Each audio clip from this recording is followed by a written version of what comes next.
What's up, ladies and gentlemen? Omni-sensei here with What If I Was Reborn as an UCHIHA and Jinchuriki of TOBIRAMA? Part 5. If you enjoy this type of content, please violently chidori the like button. Subscribe to the channel if you haven't already done so.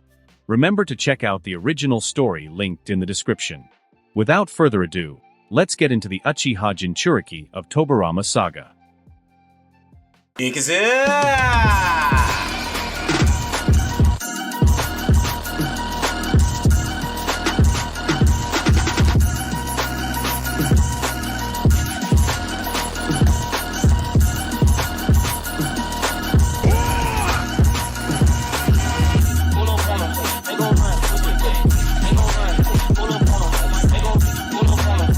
After Kazuki disappeared, Orochimaru's pupils suddenly shrank. Body flicker technique? No way. I didn't even detect a trace of afterimage. While Orochimaru was pondering, Kazuki had already appeared in front of him, his fist wrapped in dense chakra, and launched it straight at his face. Bang! Orochimaru was sent flying like a rag doll, dragging along the ground and leaving a deep groove before crashing headfirst into the dirt, legs pointing upwards. Minato's pupils shrank tightly. Uchiha Kazuki.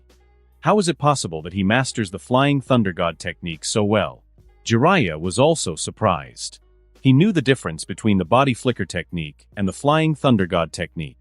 After having trained countless times with Minato, he could clearly distinguish the two techniques.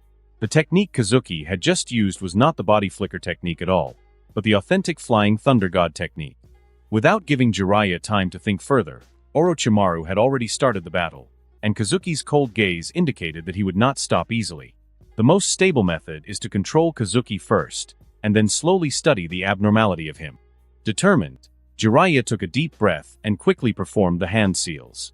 Fire release, flame bullet. A fierce fire emerged from Jiraiya's mouth, illuminating the training ground.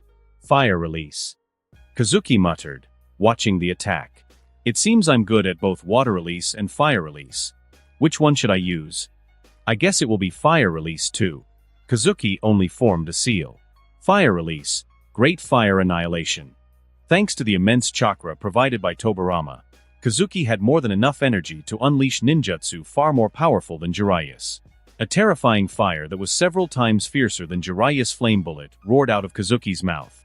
The colossal flames illuminated the entire training ground, dyeing the clouds in the sky a deep red.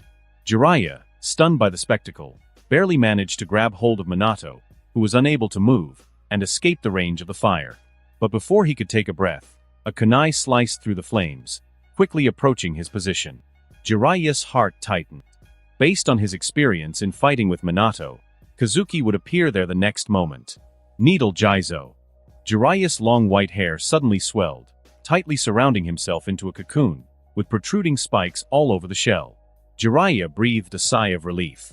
Although he didn't know why Kazuki suddenly learned the Flying Thunder God technique, he was one of the few experts in the world who knew how to deal with such a technique. After many battles against Minato, he had learned how to counter this lethal technique. His hardened hair surrounded him completely, leaving only a small opening to look through. Jiraiya was calculating in his mind that as long as Kazuki's figure came over, his long hair would immediately stretch out and tightly entangle Kazuki. If he could take the opportunity to put a 5-element seal on Kazuki, then the balance of victory would have begun to tip. Jiraiya stared at the flying kunai tightly, constantly reminding himself that he must seize this moment of opportunity to accurately capture Kazuki's position. And just as Jiraiya guessed, Kazuki's figure appeared beside the kunai. Jiraiya was delighted and drove his long hair to attack at this moment. But what caught Jiraiya's attention was the pair of Sharingan that were flashing with a flirtatious red light. Jiraiya was stunned. He didn't expect this scene. In an instant, Jiraiya was caught in Kazuki's gaze, and his defense technique collapsed. His hair, once hard as steel, softened. Kazuki, with chakra concentrated in his leg, kicked Jiraiya with such force that he sent him flying like a ball, crashing into the same hole where Orochimaru had fallen. Now, in front of Minato, only Kushina remained. Kazuki slowly approached, looking at Minato and then at Kushina, and asked in a soft voice, "I want to ask a question." Kazuki raised his arm and pointed to the Flying Thunder God mark on it. "Who engraved this mark on me?" At this moment, Kazuki's Sharingan glowed red, and the murderous aura seemed to materialize, oppressing Kushina's heart palpitations. Kushina sensed the terrifying chakra in Kazuki's body, and the murderous aura that seemed to come out of a sea of blood and corpses.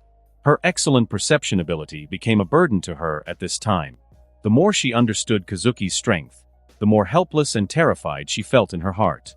At this moment, Kazuki was more frightening than the nine tails that Kushina had seen in Mito's body. At least, the nine tails could be controlled, but Jiraiya and Orochimaru's performance told Kushina. Here, it seems that no one can stop Kazuki. Is no one going to talk? Kazuki murmured to himself. No one is talking, then let's start with this yellow-haired guy. From the target Uzumaki Kushina, you have obtained the adamantine sealing chains. It was me. Kushina felt Kazuki's chakra stir again, and a wave of bravery surged from deep within her. I was the one who left the mark on your arm. Minato looked at Kushina in shock. At this moment, her strong profile was imprinted in his heart. No, it was me. Minato shouted to Kazuki the next moment, with an extremely sincere and genuine expression. It was really me, it has nothing to do with her. This pair of lovers, under the heavy pressure of Kazuki, are still showing their affection. Kazuki couldn't help but nodded slightly in his mind. Minato and Kushina are really in love. But even if Kazuki thought so in his mind, he didn't look at Minato and said softly, "The first one to speak counts." Minato's heart immediately fell to the bottom of the abyss. At that moment, he desperately wanted to take Kushina and run away using the Flying Thunder God technique. However, after being hit several times by Kazuki's fists, Minato could barely stand, much less activate his chakra. Kazuki slowly raised his hand. His speed was slow enough that Minato could clearly see his sealing movements.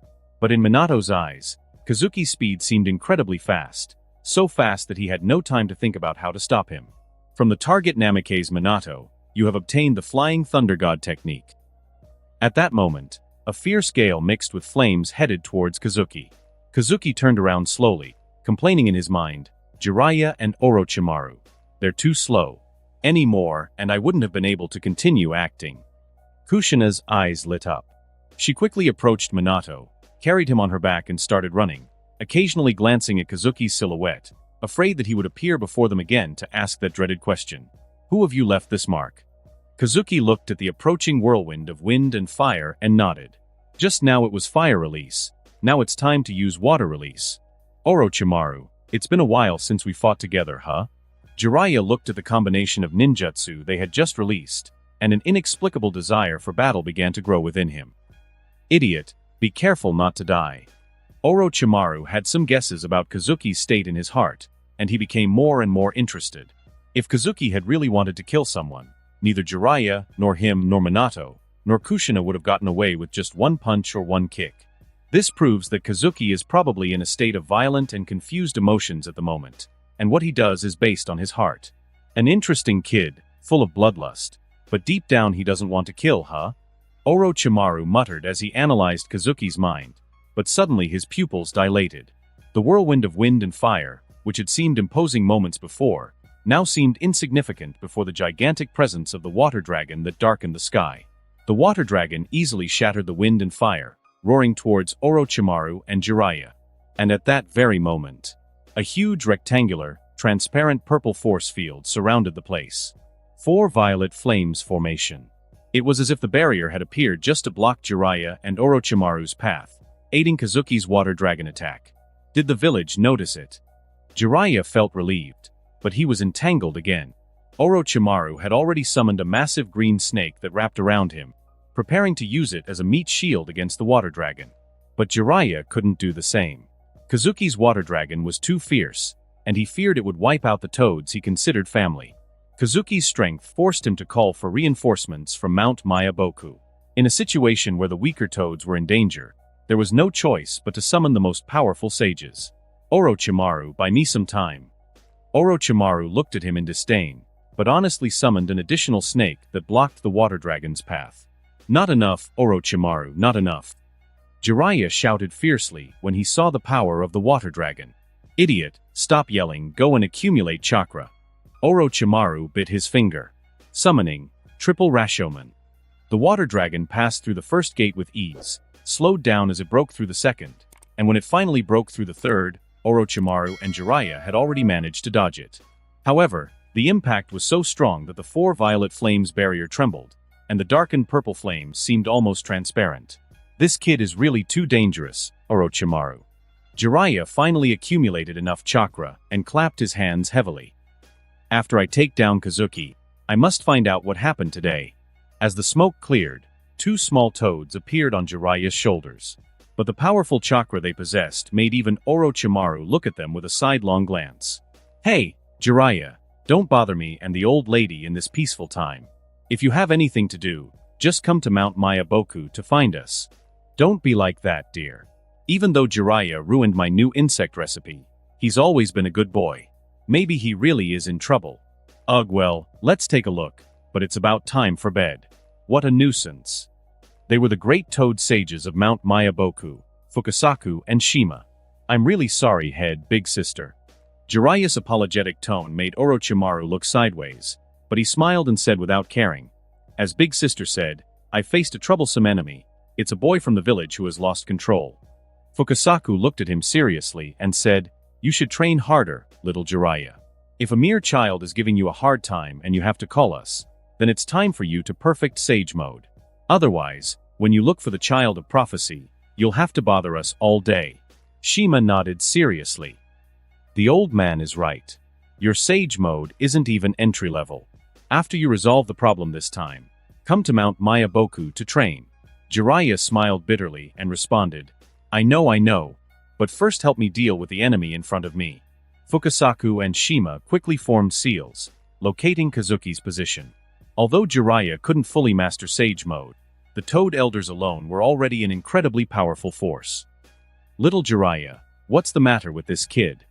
He has the chakra of the Senju, but also those sharp Sharingan eyes. Shima narrowed her eyes and said softly, I heard you said before that Konoha is going to replicate the wood release of the first Hokage? Why, is this a successful experimental subject? Fukasaku exhaled deeply. Uchiha and Senju combined. Sarutobi Hiruzen is really bold. Orochimaru sighed silently, not knowing if he regretted that Jiraiya shared everything with the Toads, or if he was frustrated that they didn't recognize Kazuki's true nature. Kazuki, an experiment? Impossible. If so, Orochimaru, would be the first to know. Wait, Kazuki. An experimental subject? At that moment, Orochimaru felt that he had discovered a crucial clue. Kazuki's chakra, so similar to that of the Senju, coupled with the sudden mastery of the Flying Thunder God technique, was like a track that drove his mind to run without brakes. But just then, a few kunai shot through the air from a distance. Jiraiya's eyes narrowed, and he immediately shouted, Be careful, Kazuki is a Flying Thunder God technique user. A dark flash passed quickly. Kazuki's figure once again crossed the scene in front of Jiraiya, Orochimaru and the others, his face expressionless. However, in the eyes of the Toads and humans looking at him, everyone could see indifference and a clear killing intent. Fukasaku and Shima reacted in sync, shooting out their long tongues with great speed. Orochimaru, for his part, released his snakes again, trying to capture Kazuki. Kazuki's figure disappeared in an instant and appeared behind them. At the same time, countless thick golden chains emerged from Kazuki's back, wrapping around everyone around him. Nobody could have anticipated that scene. The adamantine sealing chains of the Uzumaki clan. How is it possible? A ridiculous thought came to Jiraiya's mind. If Kazuki showed a pair of Byakugan now, he would think it was nothing. Although Orochimaru was tightly restrained, a sickly smile appeared on his face. Kazuki standing in front of him seemed to be compatible with all Kekkei Genkai, just like the embodiment of his quest for a perfect body. Whether it is Senju, Uchiha or Uzumaki, they are all perfectly embodied in Kazuki. The more the chains tightened around him, the more elated Orochimaru became. In Kazuki's left hand, a sharp blade of water began to hum, while in his right, a fierce flame burned. Kazuki slowly walked towards Jiraiya and others. His eyes swept over their hearts one by one. But at this moment, Tsunade and Asuma finally moved and rushed to Kazuki. Kazuki, what's wrong with you? I'm Asuma. Kazuki. Tsunade tried to raise her fist several times, but she put it down powerlessly. She didn't know how to face the rampaging Kazuki. Kazuki seemed to not know Asuma and Tsunade, and slowly walked towards them. At that moment, Hiruzen, who was watching from the side, held his breath. Mito, from a distance, watched the scene with hope. Tsunade and Asuma stared at Kazuki's steps, their hearts in a whirl of emotions, but without retreating an inch, holding Kazuki's gaze firmly. Kazuki stood in front of the two of them, slowly scanning the two of them. Noera Rin also rushed over and stood firmly beside Tsunade. The silence was deathly. Kazuki's eyes slowly began to clear. The fire in his hand was extinguished, and the water blade vanished. The golden chains on his back also contracted. Tsunade, worried, stepped forward, about to say something, but Kazuki slowly fell into her arms. Orochimaru's eyes flashed, but he saw Tsunade protecting Kazuki like a lioness. A strong emotion of surprise towards the host has been detected from Shima. The target is being linked. A strong emotion of surprise towards the host has been detected from Fukasaku. The target is being linked. A strong emotion of surprise towards the host has been detected from Sarutobi Hiruzen. The target is being linked. From target Jiraiya, you gain the natural energy perception ability. From target Namake's Minato, you gain an increase in the Flying Thunder God technique proficiency. From target Uzumaki Kushina, you gain an increase in the Adamantine Sealing Chains proficiency. From target Tsunade, you gain the Senju Bloodline enhancement. From target Sarutobi Asuma, you gain Asuma's Reluctance. Asuma's Reluctance. As Asuma grows in power, you will receive a corresponding increase in your growth. From target Orochimaru, you obtain Orochimaru's Desire for Knowledge. Orochimaru's Desire for Knowledge. For any unfamiliar ninjutsu, you will be able to quickly analyze its principles. In Tsunade's arms, Kazuki heard the sound of coins falling as if it were raining. He was lying quietly in the softness, as if he was asleep, enjoying the double happiness. As Kazuki lay peacefully in Tsunade's arms, he began to examine the explosive rewards. On the system panel, a line of text slowly appeared. Similar or complementary special talents can be smelted. The ones currently available are Orochimaru's Desire for Knowledge and the Inventor of Ninjutsu. Synthesize. Kazuki chuckled. Is this the bond between two generations of scientists in Konoha? From this perspective, if Orochimaru was born a dozen years earlier, perhaps he would be the favorite apprentice of Senju Tobirama. Synthesize. You get the Eye of the Snake. Eye of the Snake. You have a strong ability to see through, learn and copy secret techniques and non-organic bloodline limits. The effect of the Eye of the Snake seems to be the regret of the two scientists, Tobirama and Orochimaru. Although both developed many forbidden techniques, including those related to space and the soul, they never managed to obtain a Kekii Genkai that fused the transformation natures of chakra. But Kazuki, as a dream-making master, combined the advantages of the two people and is on the road to help them make up for their regrets. I still feel a bit tired. Enduring Tobirama's power during his peak period, Kazuki, who is still a 13-year-old boy, feels more or less tired. But Senju Tobirama's all-out effort also made Kazuki realize an interesting thing. Senju Tobirama's power and Senju Tobirama's bond are combined together. In some ways, it was like having automatic assistance in fights, as if Tobirama was guiding Kazuki during the battle. Kazuki. Kazuki. Kazuki. At this moment, Tobirama was still shouting Kazuki's name urgently and worriedly. But Kazuki didn't answer. He continued to enjoy Tsunade's softness, while pretending to be asleep. He was tired, but what interested him most now was finding out Mito's true opinion. In the past 2 months, Uzumaki Mito's attitude and words towards Kazuki can be said to be very strange. At first she carefully assessed him, then that assessment turned to blame, and finally to affection and advice. Even Kazuki could only make a rough guess, wondering what kind of scheme this famous kunoichi had come up with. This is no longer a matter for you two. Tsunade held Kazuki tightly in her arms, glaring at Orochimaru and Jiraiya, who seemed to want to say something. Then she shouted towards the ANBU outside the barrier. Open the barrier, I need to talk to Grandma Mito. Outside the barrier surrounding Kazuki and the others, Hataki Sakumo looked expressionlessly at Shimura Danzo who was confronting him, then looked back at the very angry Tsunade, and said in a deep voice, I received an order from a Hokage to seal off the scene area, and no one is allowed to approach or leave. Shimura Danzo stared at Kazuki, who seemed to be sleeping in Tsunade's arms. In this situation, Shimura Danzo has already guessed who burst out the chakra of Senju Tobirama. But too much, too bold, too crazy. Even Shimura Danzo, he never thought of combining the chakra of Senju Tobirama with a living Uchiha. Shimura Danzo thought he was very bold, and only used the degraded products of the first Hokage cells to suppress the Uchiha clan's Sharingan. Although Shimura Danzo didn't know how Sarutobi Hiruzen did it. But in this village, only the Hokage can do this. No logic is needed, just think about who has this ability. Hatake Tsukumo, I am the assistant of the Hokage. Shimura Danzo's eyes revealed madness. He knew that he could not control Kazuki, the terrifying experimental subject. Even if he forcibly took it to the root, he could not take Kazuki for himself. But with a little time, Shimura Danzo can keep Kazuki's flesh and blood, slowly study, and find conclusive evidence. Combining the second Hokage and the Uchiha, this topic is too explosive. In Shimura Danzo's opinion, even Sarutobi Hiruzen can't stand this rhythm. I received the order from the Hokage. Hatake Tsukumo, seeing the growing tension in the roots, slowly unsheathed his white fang. Danzo, you are the Hokage's assistant. Good dog. Hiruzen's good dog. Shimura Danzo was instantly furious. Although Tsukumo's words were diplomatic and true, to Danzo they were a devastating blow. Just when Danzo was about to act violently, more ANBU arrived. ANBU Captain Sarutobi Shinosuke emerged from the group and said in a firm voice, Tsunade takes Uchiha Kazuki to the Hokage residence, and the rest of the people are not allowed to approach, and the matter must be kept absolutely confidential.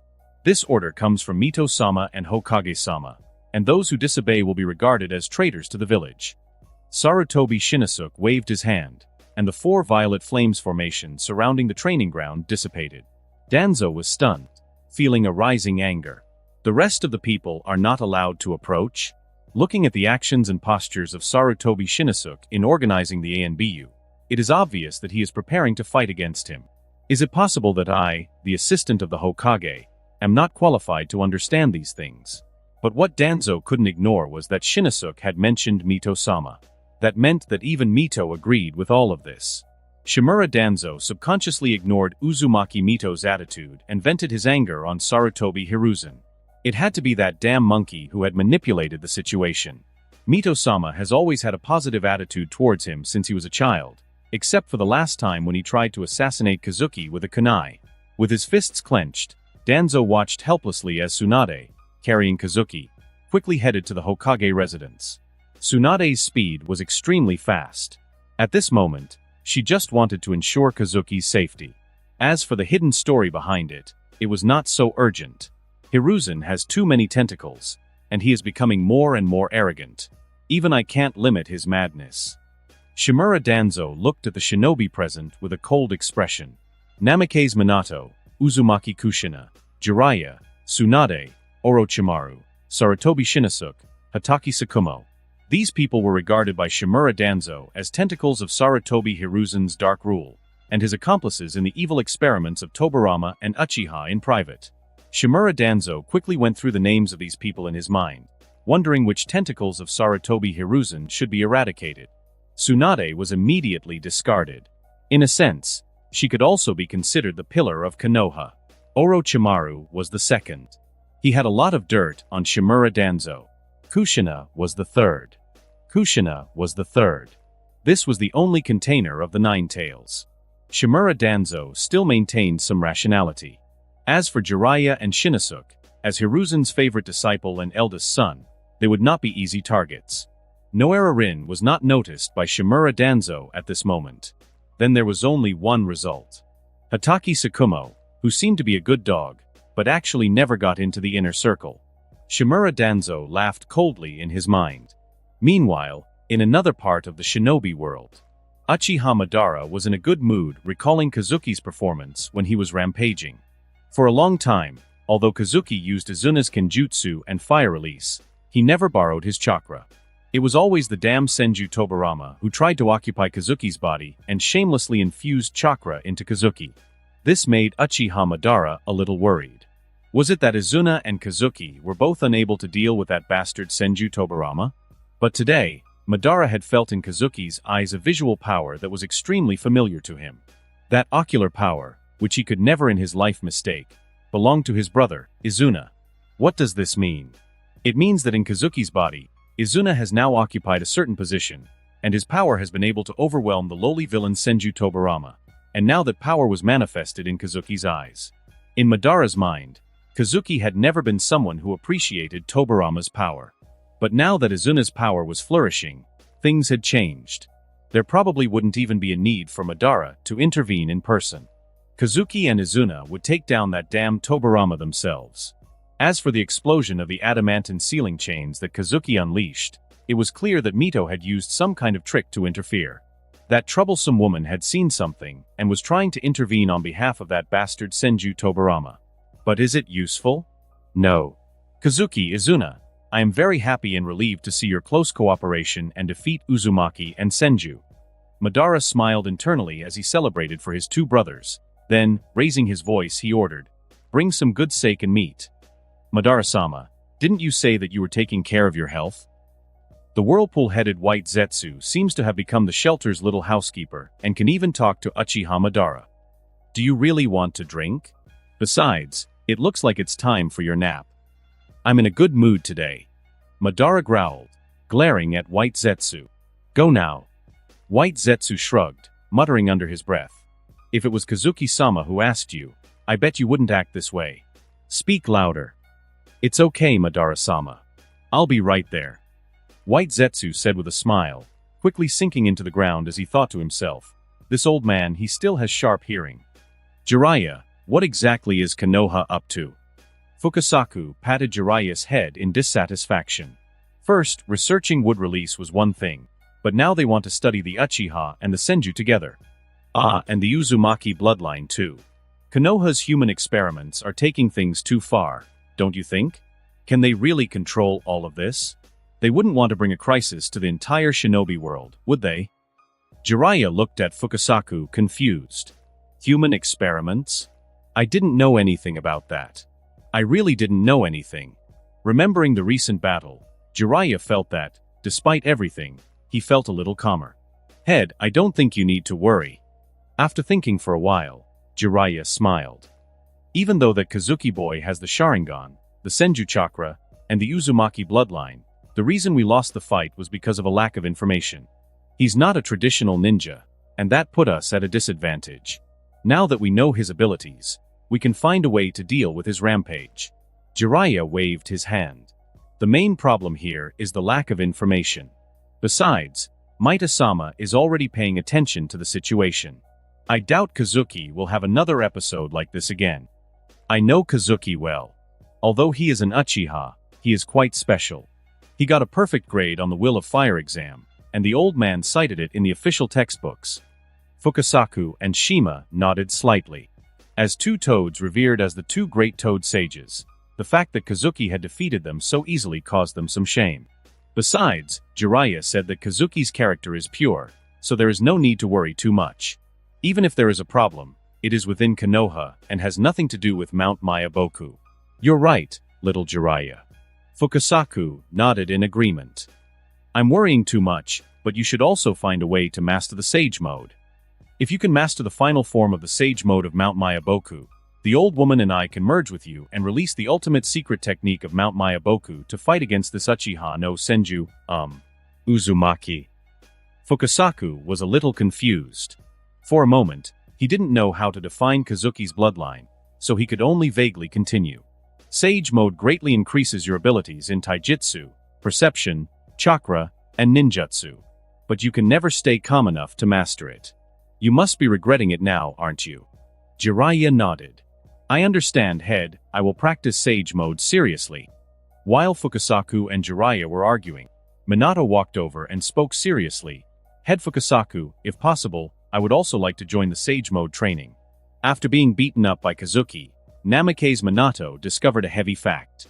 Even if Kazuki did not enter a strange rampage state, he, the first genius of Konoha, seemed unable to defeat his junior. And if Kazuki went berserk, it would not be a matter of victory, but of thinking about how to survive. The situation where Kazuki's strength went berserk and out of control reminded Namake's Minato of his lover Kushina. Soon, there will be a monster in Kushina's body that is much more terrifying than Kazuki, the strongest tailed beast nine-tailed.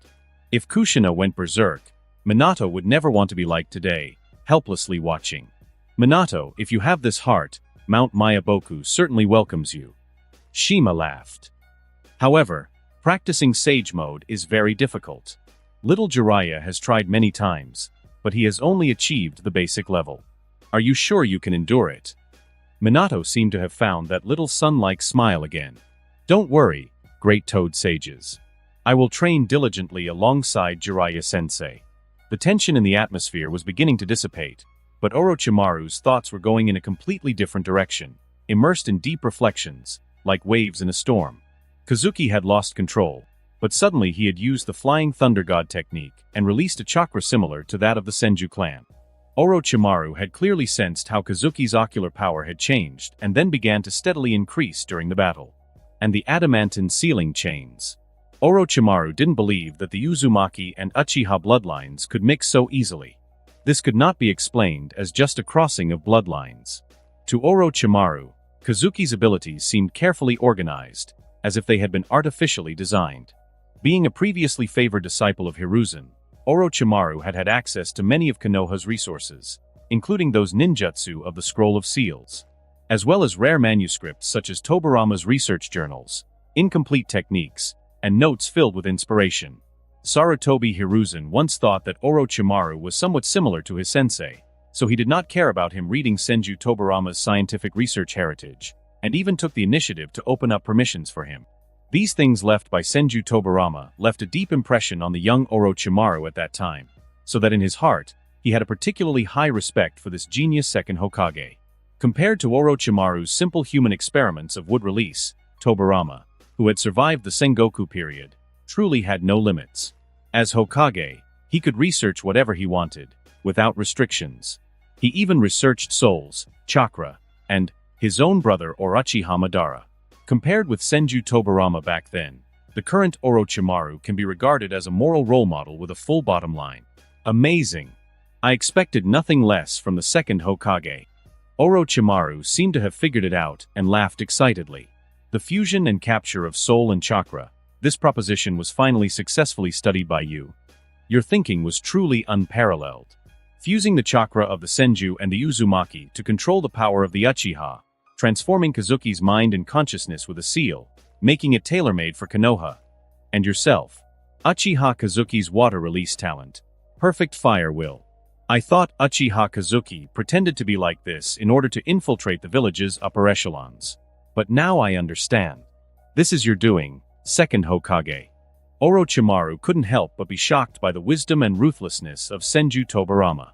Senju Tobirama suppressed the Uchiha clan from the outside during his lifetime, and after his death, he had to find a way to discipline the Uchiha clan from the inside.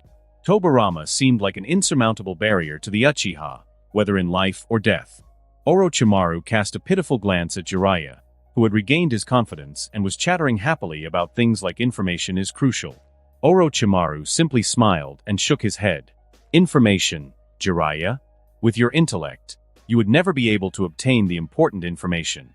With greed in his eyes, Orochimaru looked in the direction Kazuki left and said softly, Tobirama-sama, you can only make plans based on the information you had before you died, and you cannot obtain the pattern and changes after your death. At that moment, Orochimaru, who had overcome his youthful idolatry, took a step forward. He had evolved. Now, Orochimaru, who had the complete information, would fight Tobirama for Kazuki's perfect body. Tsunade, carrying Kazuki in her arms, had arrived at the Hokage residence, and quickly entered. Grandma Mito, please take a look at Kazuki. Tsunade pushed open the door of the Hokage's office and said anxiously. At this moment, Uzumaki Mito sat on the main seat, Sarutobi Hiruzen sat next to him, and there was a familiar crystal ball on the table. Don't be anxious, Tsunade. Uzumaki Mito waved her hand, indicating that she should put Kazuki on the Hokage's desk. Sarutobi Hiruzen looked at this scene with hesitation. Since he became the Hokage, this table can only be patted by him and Shimura Danzo, and no one has ever lain on it. Uzumaki Mito put his hand on Kazuki's head, sensing the chakra of Senju Tobirama flowing in his body, and laughed. At this moment, although Kazuki was unconscious, Senju Tobirama was still protecting Kazuki very well, using his chakra to heal Kazuki slowly, while guarding against Uchiha Izuna's resurgence. Kazuki will be fine, he's just exhausted. His body can't handle that much power. Uzumaki Mito glanced at Sarutobi Hiruzen. Go get a quilt, This child needs to rest. Sarutobi Hiruzen was stunned. Is he really going to sleep on his desk? He didn't care so much, but Uzumaki Mito's good impression of Kazuki made Sarutobi Hiruzen very curious. Why? Sarutobi Hiruzen entered the inner room in person, pulled out the quilt from his living room and gently covered Kazuki. Tsunade stared at this scene in a daze. She had the feeling that her grandmother seemed to have known about Kazuki's abnormal state for a long time. Little Tsuna, Hiruzen. Uzumaki Mito motioned the two to sit down. His face became serious, and he said in a deep voice, "For the next thing, you must remember to keep it absolutely confidential. Hiruzen, as Hokage, you have the right to know all of Konoha's secrets, and besides, your son Asuma has a bond with Kazuki.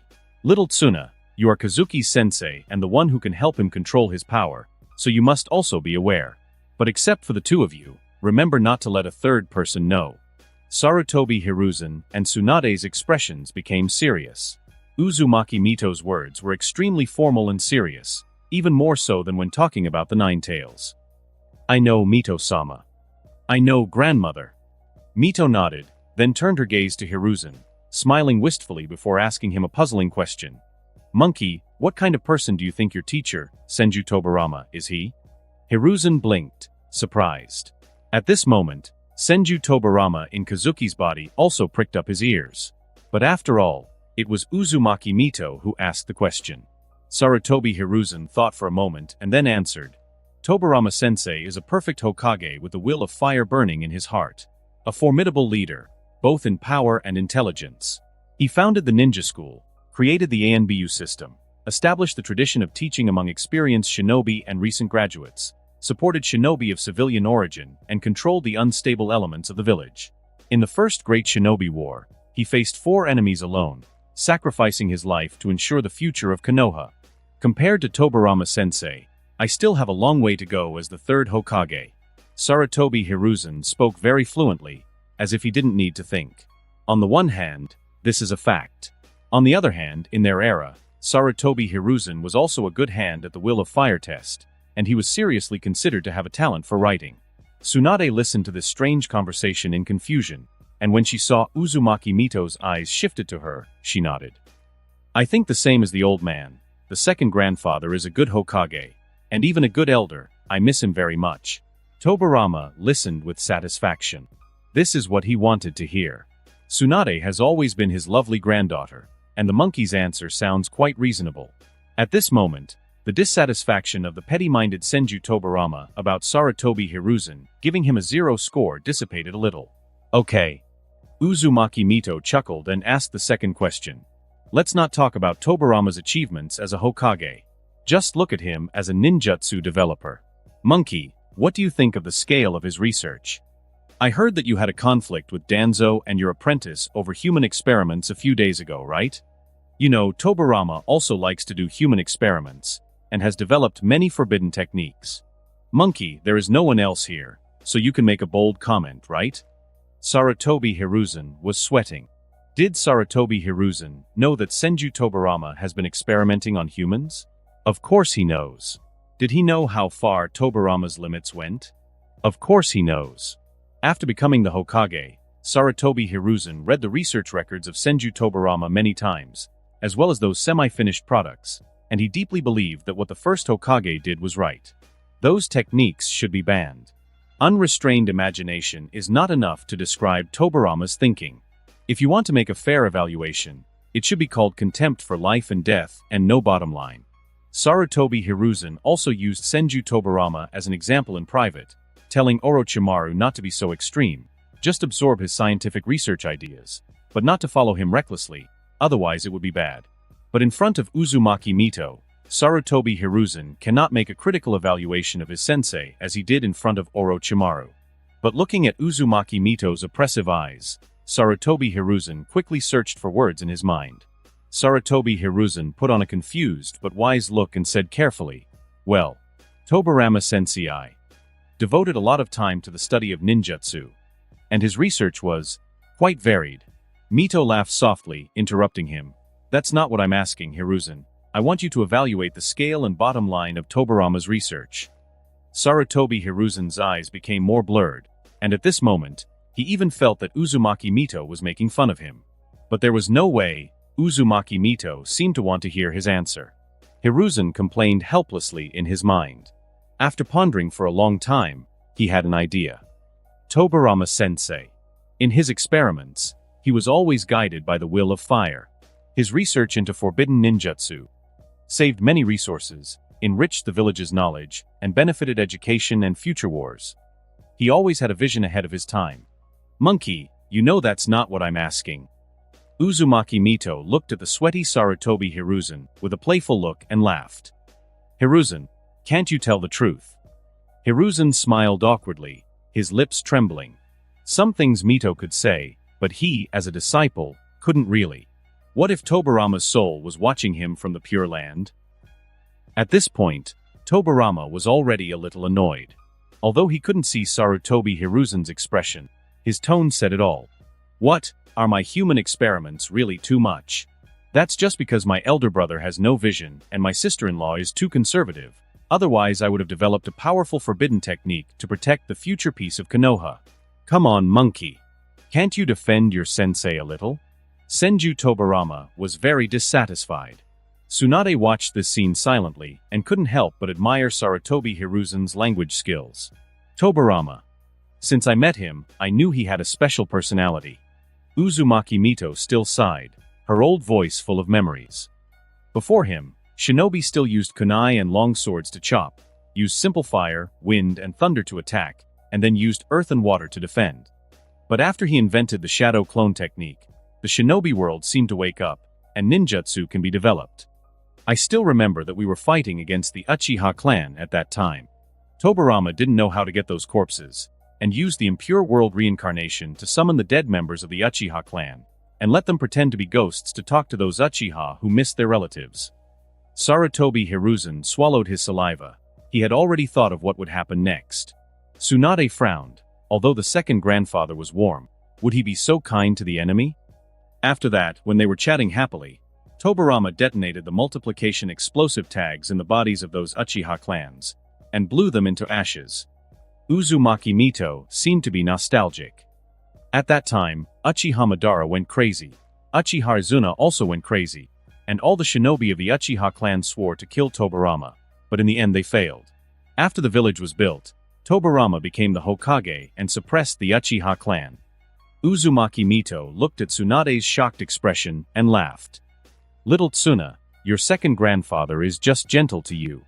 He has the reputation of being the fastest in the shinobi world, but he is also called the most despicable demon of the Senju by the Uchiha clan. Do you want to hear more? There are many stories like this about Tobirama. Even inside Kazuki's body, Tobirama couldn't hold back any longer. Senju Tobirama was sulking, and couldn't help thinking that if Kazuki was awake, he would definitely support and understand him. Uzumaki Mito looked at Tsunade's embarrassed expression and Sarutobi Hiruzen's awkward smile and shook his head. I just saw this boy Kazuki, and it reminded me of Tobirama's old days. When one gets older, one tends to remember things from the past. I hope you can understand. Then, her expression became more serious. Now I want to talk about why Kazuki lost control, why he suddenly used Tobirama's Flying Thunder God technique, and even possessed his chakra. He is an Uchiha, but he has mastered the Uzumaki clan's adamantine sealing chains. Tobirama blinked. Didn't he manage to fool his sister-in-law? But how could the adamantine sealing chains be related to me? For the adamantine sealing chains awakened by Kazuki, Senju Tobirama believed that it was the work of Uzumaki Mito. After all, Kazuki has been learning sealing techniques from her in recent months. And Uzumaki Mito's performance also seemed to have noticed something, often secretly sensing Kazuki and transferring some chakra into Kazuki's body. Senju Tobirama pondered. Sarutobi Hiruzen and Tsunade listened seriously. Uzumaki Mito sighed and gave the final answer. Kazuki is the final result of Tobirama's forbidden techniques. You all know how wary Tobirama was of the Uchiha clan. An Uchiha with great talent, even for someone as extraordinary as Tobirama, was nearly impossible to defeat. When he was alive, Tobirama himself could suppress him, but after his death, Uzumaki Mito looked at Sarutobi Hiruzen and said softly, if there is an Uchiha Madara in the Uchiha clan, forget it, there is a shinobi like Uchiha Izuna, how should you deal with it? Sarutobi Hiruzen frowned. an Uchiha who can fight with his sensei for a lifetime. Would that mean he would have to face off against Senju Tobirama? Just thinking about it, Sarutobi Hiruzen felt a palpitation. That is definitely an extremely terrifying opponent. Uzumaki Mito looked at Sarutobi Hiruzen's unconfident expression and shook his head. Sarutobi Hiruzen has tried his best. As a ninja who is not a Senju or Uchiha, his talent is already versatile enough. But when facing those real monsters, it is still not enough. Tsunade, on the other hand, was completely confused. What did her second grandfather's forbidden techniques have to do with Kazuki? So, in order to solve this problem, Tobirama came up with a solution, which is Kazuki. Tobirama developed a certain forbidden technique, using his own chakra as the main body and combining it with the chakra of the Uzumaki clan to ensure that the Uchiha clan is completely suppressed. Uzumaki Mito looked at Kazuki, and at this moment, his eyes seemed to be shocked by Tobirama's boldness. Taking advantage of this, Tobirama also mixed in Uchiha Izuna's chakra and eventually formed a chakra aggregate, which attached itself to Kazuki's body, creating something akin to a second Ninetales for Konoha. You probably can't sense it, after all, you haven't seen Uchiha Izuna, but I can recognize that pupil power, and my perception will not be wrong. Sarutobi Hiruzen was stunned when he heard it, and Tsunade was even more so, her mouth couldn't close. But thinking about it, Sarutobi Hiruzen realized that if it was Senju Tobirama, these things made sense, especially since he, as Hokage, knew some of Tobirama's forbidden techniques that were never revealed. It's like Tobirama-sensei's artificial tailed beast project. Sarutobi Hiruzen muttered to himself. I saw in the texts left by Tobirama-sensei that he tried to create a chakra conglomerate from negative energy, which he called the Zero Tails Beast, like the second-tailed beast of Konoha. But it seems that he ran into some obstacles. Uzumaki Mito nodded. That's right, monkey. Tobirama's technique was banned by Hashirama at that time. But looking back on it now, it seems that Tobirama didn't give up. Instead, he took a more extreme path to create a new forbidden technique, both to resolve the threat of the Uchiha clan and to give Konoha a second-tailed beast. And the result of this technique is Kazuki. Tsunade was completely lost and muttered, but why didn't second grandpa tell us? Uzumaki Mito sighed. Perhaps it's because Tobirama didn't expect that he, a flying thunder god technique user, would be surrounded and killed one day. Perhaps Hashirama and I suppressed his ideas too much, so he had to conceal it. But in any case, at least I've discovered the truth before Kazuki is misunderstood, and we still have time to fix things. Hiruzen bowed his head in regret. In this way, the reason why Kazuki's affairs are so confusing is essentially caused by Tobirama's death to protect them. Sarutobi Hiruzen was left thinking about Uzumaki Mito's evaluation of Kazuki, comparing him to a second Konoha nine-tailed fox. In some ways, Kazuki could truly be considered Konoha's second-tailed beast. He also understood why Uzumaki Mito asked that this matter must be kept secret, and only the Hokage and Tsunade could know it. Too scary. If it is spread out, the Uchiha clan will probably rebel the next day. Too insulting. And the other shinobi clans in Konoha will also have great distrust of the Hokage. Those who knew the truth understood that this was a technique that influenced the targets through chakra. But those who didn't know might think it was a forbidden technique aimed at taking over the target's body. In fact, even Hiruzen wasn't completely sure that it wasn't possession. After all, Kazuki is Uchiha, and his sensei's bottom line is very low, not to mention Uchiha. Sarutobi Hiruzen's eyes gradually became firm. Meanwhile, Tsunade was still in shock. But at this moment, Senju Tobirama was dumbfounded. He had to admit it. He studied the chakra of the Uchiha and Uzumaki clans, studied the soul, studied artificial tailed beasts. He even had an idea similar to what Uzumaki Mito said, but he really didn't succeed. Just because it looks like I did it, it doesn't mean I did it. Tobirama felt that Mito was placing a huge guilt on his head. The logic and arguments were very clear, so he didn't know how to refute it. Could it be that Uchiha Izuna and his chakra just happened to be reincarnated into Kazuki? Senju Tobirama unconsciously began to doubt his life and wondered if his reputation was misunderstood. And at this moment, Kazuki's figure appeared beside Senju Tobirama and said to him in a faint voice, "Tobirama, what Mito-sama said is not true, right? Tell me the truth, I don't blame you really." Senju Tobirama was stunned. A feeling of nervousness, like he had never felt before, invaded him. It was hard to describe. It is different from being caught by his elder brother to develop forbidden techniques, fighting with the Uchiha clan, and fighting in the Shinobi World War. All those moments of tension arose from things he himself had done, from the consequences of his own actions. But the situation with Kazuki had absolutely nothing to do with him. Nothing at all. But the problem is that Uzumaki Mito and Sarutobi Hiruzen sang the same tune. The two people who knew him best formed a perfect logical chain from his style of doing things back then, to the artificial tailed beasts in his research notes, and then to his hatred with the Uchiha clan. So much so that even Tobirama himself thought that, to an outside observer, it made more sense that Kazuki was a product of his experiments with forbidden techniques than the reality of dual reincarnation. Tobirama, why don't you say anything? Are you thinking about how to defend yourself? Kazuki, it's really not me, I really didn't. Wait, don't talk. Kazuki waved his hand. Without realizing it, he forgot that he himself had asked why Tobirama wasn't speaking. Senju Tobirama obediently shut his mouth, and he didn't know what to say. I think I figured it out. Kazuki seemed to be recalling the past, and said slowly, being an Uchiha, why, when I was tormented by the conflicts between my clan and the village, did I decide to come to you, Tobirama? Senju Tobirama thought quickly and argued, that's logical, Kazuki. I was the second Hokage, and I had a very close relationship with the Uchiha clan. I was the one who created the Konoha police force to curb the Uchiha, and I trained both Monkey and Danzo. So, in order to solve the problem at its root, it's no wonder you sought me out. Kazuki frowned. But I remember when I told you, you just thought I was doing it to destroy Konoha, right? Senju Tobirama's face froze for a moment, and after a moment, he smiled and said, isn't it to test you? Test me, test me. Kazuki muttered, repeating the words. He didn't know why, but Kazuki's calm tone gave Tobirama a cold feeling. Okay. Then tell me, how is it possible that without having a single tissue or blood sample from you, just by perceiving the pure land, your soul ended up inside my body? Is there such a mistake in the impure world reincarnation technique? And with the mutually multiplying explosive tags technique, there's also a mistake, right? Otherwise, how could I sense your summoning space? Tobirama, how are you going to explain this? Tell me the truth, is it your chakra that affects my thinking, so that I have the idea of finding you to solve the problem, and then sense your soul, so you come into my body? According to Mito-sama, you combined your chakra with that of Uchiha Izuna, and even the Uzumaki, all to create a second Nine Tails. But you are more cautious than Mito-sama thought.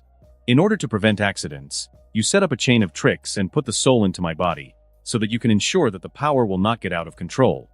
After all, chakra can't speak, but the soul can. You can even transmit the power to me and suppress Uchiha Izuna's chakra. This is what you have been doing. Kazuki's emotions seemed to be out of control. His words became more and more depressed.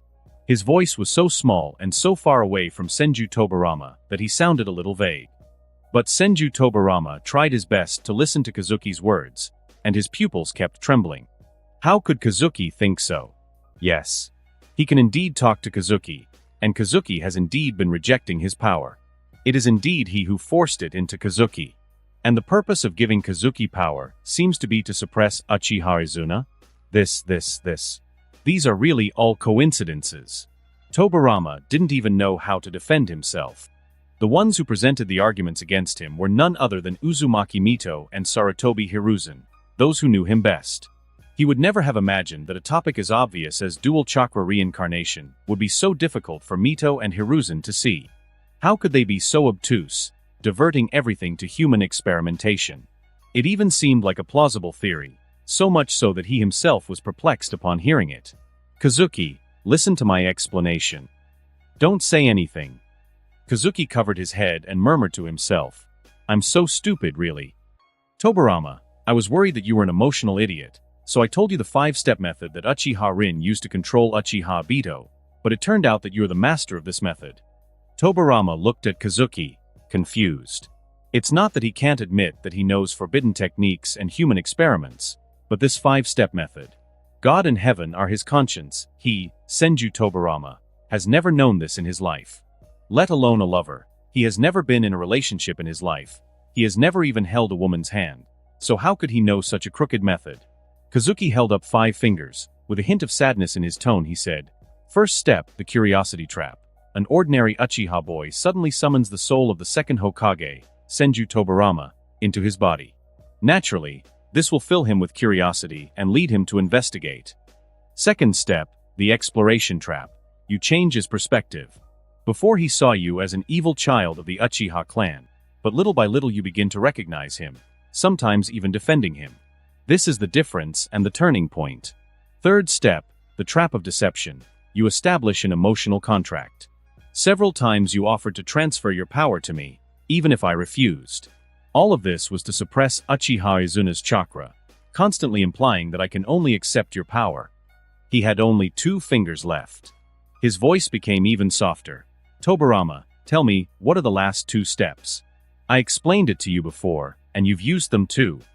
Tobirama's brain was completely blocked, but his memory was still intact, and almost automatically he replied, the trap of destruction, and then the trap of the cycle of repetition. Kazuki laughed. Wow, so you know Tobirama. So, should you start to suppress me next? And then praise me when I'm desperate? After all, it wouldn't be the first time. You are the second Hokage of Konoha. If I don't obey you, then I don't have the will of fire, right? Aren't those your own words? Senju Tobirama wanted to slap himself. Why is his memory so good? And even if he had it, why couldn't his mouth remain silent? Kazuki didn't say anything else, sitting next to Tobirama with a deep look. At this moment, Tobirama felt the eye power of Uchiha Izuna again, vibrating happily. It even seemed to slowly grow, getting stronger little by little. Uchiha Izuna, you really deserve to die. I'm being misunderstood here, and you're enjoying it. Come out and say something. At this moment, Senju Tobirama felt that his ability to communicate with Kazuki was actually a disadvantage. He didn't know what to say. Maybe keeping quiet was a better option. But the problem was that, even if he was able to speak, silence would only confirm that everything was true. He seemed to see Uchiha Izuna's evil smile, mocking him fiercely. As Kazuki continued to be deep in thought, Uchiha Izuna's pupil power gradually strengthened, although it was barely noticeable, but Tobirama noticed it with his keen sensitivity. However, Senju Tobirama no longer dared to use chakra to suppress Uchiha Izuna's pupil power. If under these circumstances he dared to interfere with the force within Kazuki, even jumping into the Pure Land wouldn't be able to cleanse himself of this mess. Damn it, Uchiha Izuna, stop getting carried away. Senju Tobirama thought helplessly in his mind. His strategy was enough for him to suppress Uchiha, but he couldn't prevent his own people from backstabbing. How should he explain to Kazuki? Tobirama couldn't stop thinking about it. Kazuki, who had already mastered his water release, his forbidden techniques, and even his chakra was beginning to resemble that of a Senju. If he were to be possessed by the inherent darkness of the Uchiha at this moment, what would happen to Konoha?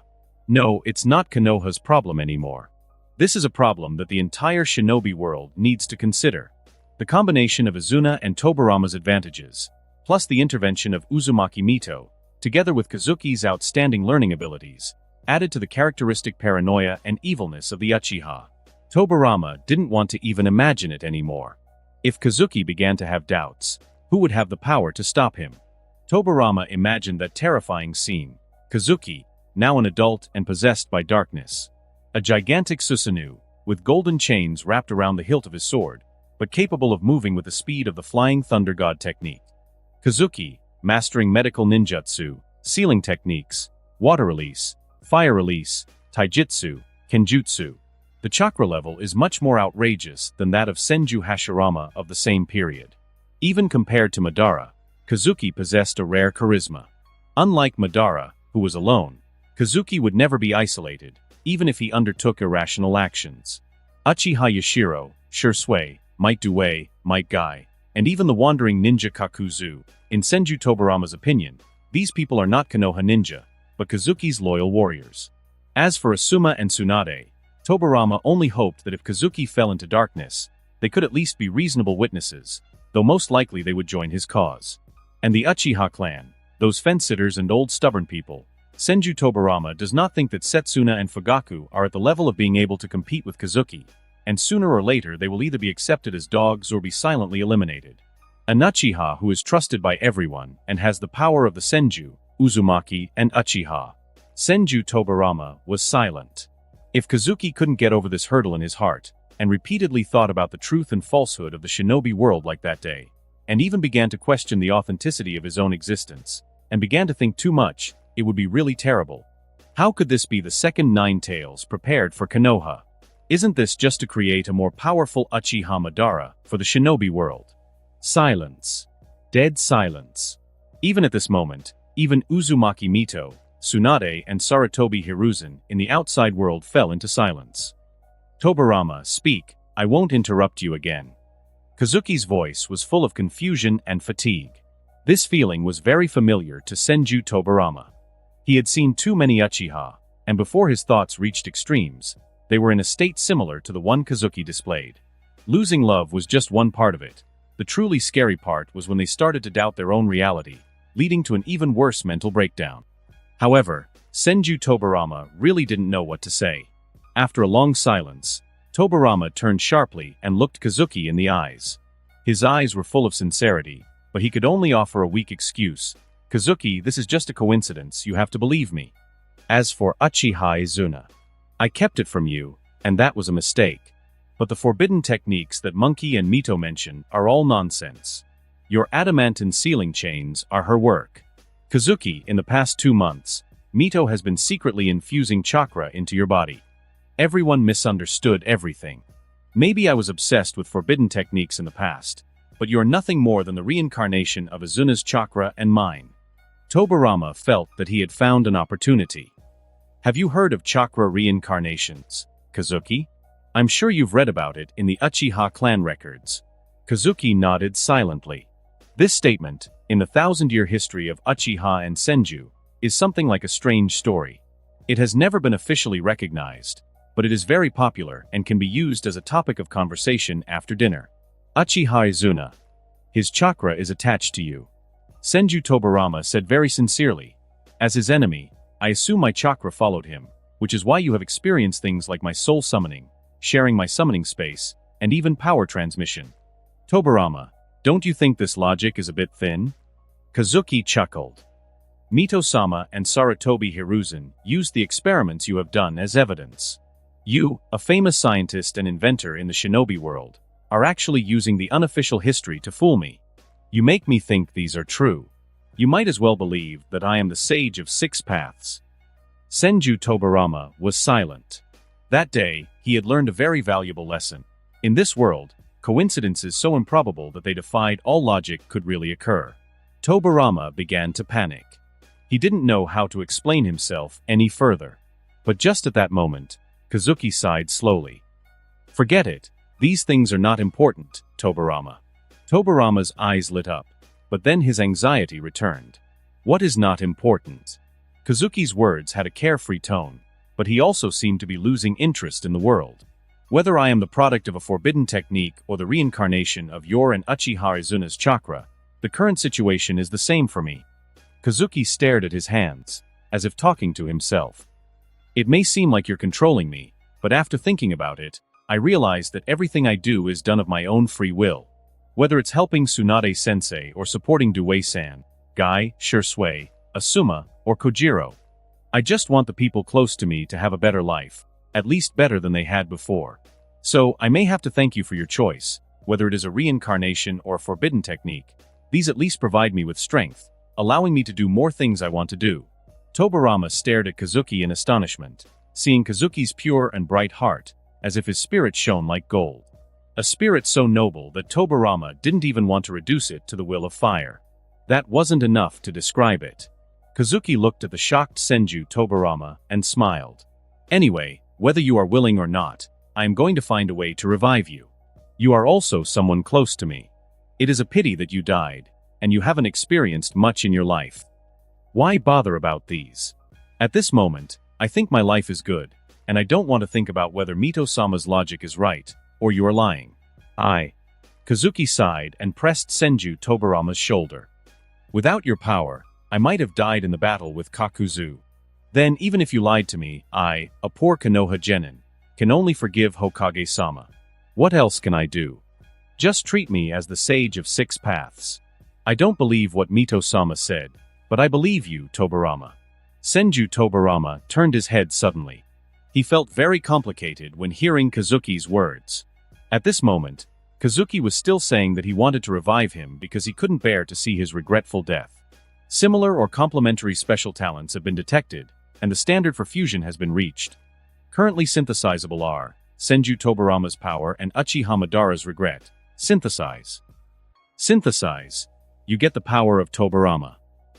Power of the Tobiruna 1. Senju Tobirama's soul will automatically nourish Uchiha Izuna's pupil power, increasing its power. 2. You can actively draw on Senju Tobirama's power, ignoring his will, though you will not be able to surpass your limits. Senju Tobirama helplessly sensed the increase in Uchiha Izuna's pupil power, but he was too lazy to care anymore. Kazuki's heart of gold somehow made even him, the first defender of the will of fire, feel somewhat ashamed. The dialogue within Kazuki ended for now. In the Hokage's office, Tsunade pondered for a long time and asked a question that Sarutobi Hiruzen wanted to ask but didn't dare to ask. Grandma Mito, how should we treat Kazuki? Should we regard him as the second grandfather, or as Uchiha Izuna, or as a Jinchuriki like the Nine Tails? Hiruzen straightened up. He was also deeply interested in the answer to that question. For Kazuki's complicated situation, only Uzumaki Mito can give a reassuring explanation and solution. Tsunade's eyes were full of tension, and she had a special concern for this issue. Deep within her heart, a voice seemed to reject the idea of her grandfather Tobirama's chakra residing within Kazuki. Uzumaki Mito glanced at Kazuki, then at Tsunade and Sarutobi Hiruzen, and chuckled. Kazuki, he is himself. Uzumaki Mito whispered as she turned her head to look longingly at the first Hokage rock in the distance. Monkey little Tsuna, do you think I'm the nine-tailed fox or Uzumaki Mito? Of course you're Mito-sama. How could you be the Nine Tails? You will always be my grandmother. Uzumaki Mito chuckled and shook his head. It's just because I can control the nine-tailed fox. Most Jinchuriki in other villages are just vessels for the tailed beasts. Their names are forgotten, replaced by their role as vessels. No one remembers their real names. If Kushina can't control the nine-tailed fox, then the shinobi in the village will gradually forget her name and call her the nine-tailed fox Jinchuriki, and the name of Kushina will disappear. Tsunade and Sarutobi Hiruzen were silent. This was the most real situation. Uzumaki Mito looked at Kazuki and said softly, Kazuki, to a certain extent, can also be considered a Jinchuriki. Although he was affected by Tobirama's forbidden technique, his ninjutsu and the power of his pupils have the shadow of Tobirama, Uchiha Izuna and others, but his way of thinking is different. I know Tobirama and Izuna well. Neither of them would show a smile as kind as Kazuki. They were both cold, even cruel at times. They only showed a small smile to those closest to them. Uzumaki Mito looked at the flying thunder god mark on Kazuki's wrist and said slowly, Kazuki's rampage is obviously due to the explosion of Uchiha Izuna's power in his body, and Tobirama's power also exploded immediately, and the two unconscious chakras clashed. But Kazuki has balanced all this very well. He also controls his own power when he is rampaging, and can even recognize Tsunade and Asuma, which means that he is the dominant one in his body, not Tobirama nor Izuna. Sarutobi Hiruzen frowned and couldn't help asking, Mito-sama, is it not possible that Tobirama-sama is in charge, and that's why Kazuki didn't attack the Konoha shinobi? Uzumaki Mito sneered. Monkey, if Tobirama can take the initiative, then you should call Kazuki-sensei now. If Tobirama's chakra in his body was conscious like the Nine Tails and could take the initiative, even if Kazuki is Kagami's descendant, he would have already possessed it a long time ago. Would he allow Kazuki to develop like that? Monkey, do you think I'm right? Sarutobi Hiruzen stammered, but still nodded. You're right, Mito-sama. I didn't think it through. With the character of his sensei, Sarutobi Hiruzen could not imagine that Senju Tobirama would allow an Uchiha with such great potential to grow to this point, instead of decisively and ruthlessly replacing him. Sarutobi Hiruzen knew that as long as it involved Uchiha, it would be okay to speculate about his sensei with the deepest malice. This could only mean that Tobirama's chakra inside Kazuki was unconscious. Meanwhile, inside Kazuki, Tobirama already had a mask of frustration on. He had only just made up with Kazuki, and they were already looking for trouble for him again? Senju Tobirama looked around, afraid that Kazuki would say again, is what Mito-sama said true? But fortunately, Kazuki just raised an eyebrow and muttered, the Hokage with 0 points is really like that. At this moment, Senju Tobirama didn't want to argue. Fine, let it be 0 points. But the day Kazuki revives him, monkey, you'll be the one paying the consequences. Master must ask you carefully at that time, what's the matter with this 0-point test paper of the Will of Fire? And what's the matter with your performance and perfunctory words about my character? Is my character so unspeakable? Is it necessary for you to use the Will of Fire to avoid the question? Meanwhile, Tsunade was still worried. Tobirama's chakra inside Kazuki kept making her feel uncomfortable, but she wasn't willing to face it or analyze it. Uzumaki Mito seemed to be keenly aware of Tsunade's emotions. Hiruzen, you go first. I have something to say to Tsunade. Sarutobi Hiruzen blinked. No, isn't this the Hokage's office? And besides, Kazuki is still lying on the desk. Is it appropriate for me to leave now? I understand, Mito-sama. Sarutobi Hiruzen turned around and left quickly. His movements were very smooth. Uzumaki Mito motioned Tsunade to come to her side, held her hand, and said softly, Grandma will tell you a secret. In fact, your grandfather also had an unknown chakra like Kazuki. Tsunade's eyes widened. How is this possible? What kind of chakra did my grandfather have? Uzumaki Mito shook her head. I don't know. It was Hashirama who discovered this first and told me. If it weren't for the fact that I have extraordinary perception, and because I was very close to Hashirama at specific moments, I would never have noticed. That chakra was much stronger and more hidden than Tobirama and Izuna's inside Kazuki. Sometimes I think that maybe it belonged to some powerful ancestor of the Senju, but that is not important. Uzumaki Mito looked directly into Tsunade's eyes and said softly, I once asked Hashirama if he would be affected by that chakra, and Hashirama gave me a clear answer. Tsunade listened nervously. Hashirama told me that the love of his family and friends had strengthened his heart so much that no one could influence him. He told me not to worry. Mito said, smiling softly as she brushed away a strand of white hair. Although she looked old at this moment, she inexplicably looked like a girl in love. I told Kushina once that she should use love to appease the Nine Tails, so that at least it wouldn't harbor so much resentment. The same is true for Kazuki. You can regard the chakra of Tobirama and Uchiha Izuna as something like the tailed beasts.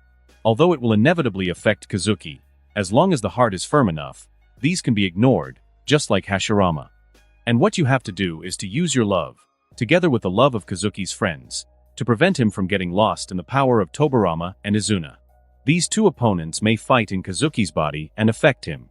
Tsunade listened blankly, but seemed relieved in her heart. If it doesn't affect Kazuki, then it's fine. Uzumaki Mito looked at Tsunade's expression and said meaningfully, Tsunade, Kazuki is only 13 years old, and you have just come out of your emotional depression. There are many things you need to think about, so don't rush. Do you really see him as just a younger brother? Tsunade blinked and quickly waved her hand to retort. Grandma, you're thinking too much. I'm just Kazuki's teacher. I think that since he is a victim, if I can help him, as his teacher, I should do my best. She spoke loudly, but there was a slight sense of awkwardness in her tone, and her face flushed. Mito smiled ambiguously. There is not much difference, Tsunade.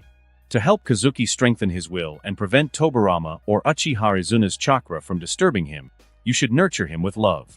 After all, you are his master. There are many kinds of love, not just the love between men and women. Tsunade nodded awkwardly. Yes, you're right, Grandma. It was my mistake. However, a mischievous glint appeared in Mito's eyes as she added in a mysterious tone. Of course, until Kazuki comes of age and you clarify your own feelings, there should only be the love between teacher and disciple. But if one day Kazuki no longer needs Tobirama's strength, there will always be ways to deal with his situation. Mito left the conversation hanging, while Tsunade blushed even more, showing hesitation, as if she wanted to ask something but didn't dare. Hee. Tsunade, you really can't hold your temper. Uzumaki Mito chuckled. In order to make Kazuki more powerful, Tobirama added the Uzumaki clan's chakra to his forbidden technique. Do you remember the adamantine sealing chains that Kazuki used? Tsunade nodded blankly. When the time is right and if the shinobi world is at peace, with Kazuki's talent for sealing techniques and his mastery of the adamantine sealing chains, it won't be difficult to seal Tobirama and Izuna's chakra like tailed beasts, or even extract them completely. At that time, you can just let Kazuki find a place to throw your second grandfather, who is in the way. Uzumaki Mito laughed happily when she said this. Tobirama loved forbidden techniques, so let Kazuki use one of those techniques to send him away. After all, sealing techniques and the adamantine sealing chains are perfect for dealing with residual chakra like that. Did you think, little Tsuna, that I've been teaching Kazuki sealing techniques these past few months just to watch him? It's all been for your future. Tsunade's face flushed instantly, but she nodded very seriously. Grandmother, thank you for your trouble. At this moment, Tsunade's heart seemed to be clear. Until Kazuki came of age, she would remain his teacher and protector, helping him strengthen his will.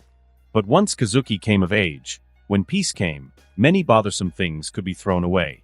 Of course, according to Tsunade, with annoying things, she meant Uchiha Izuna's chakra, not her second grandfather's.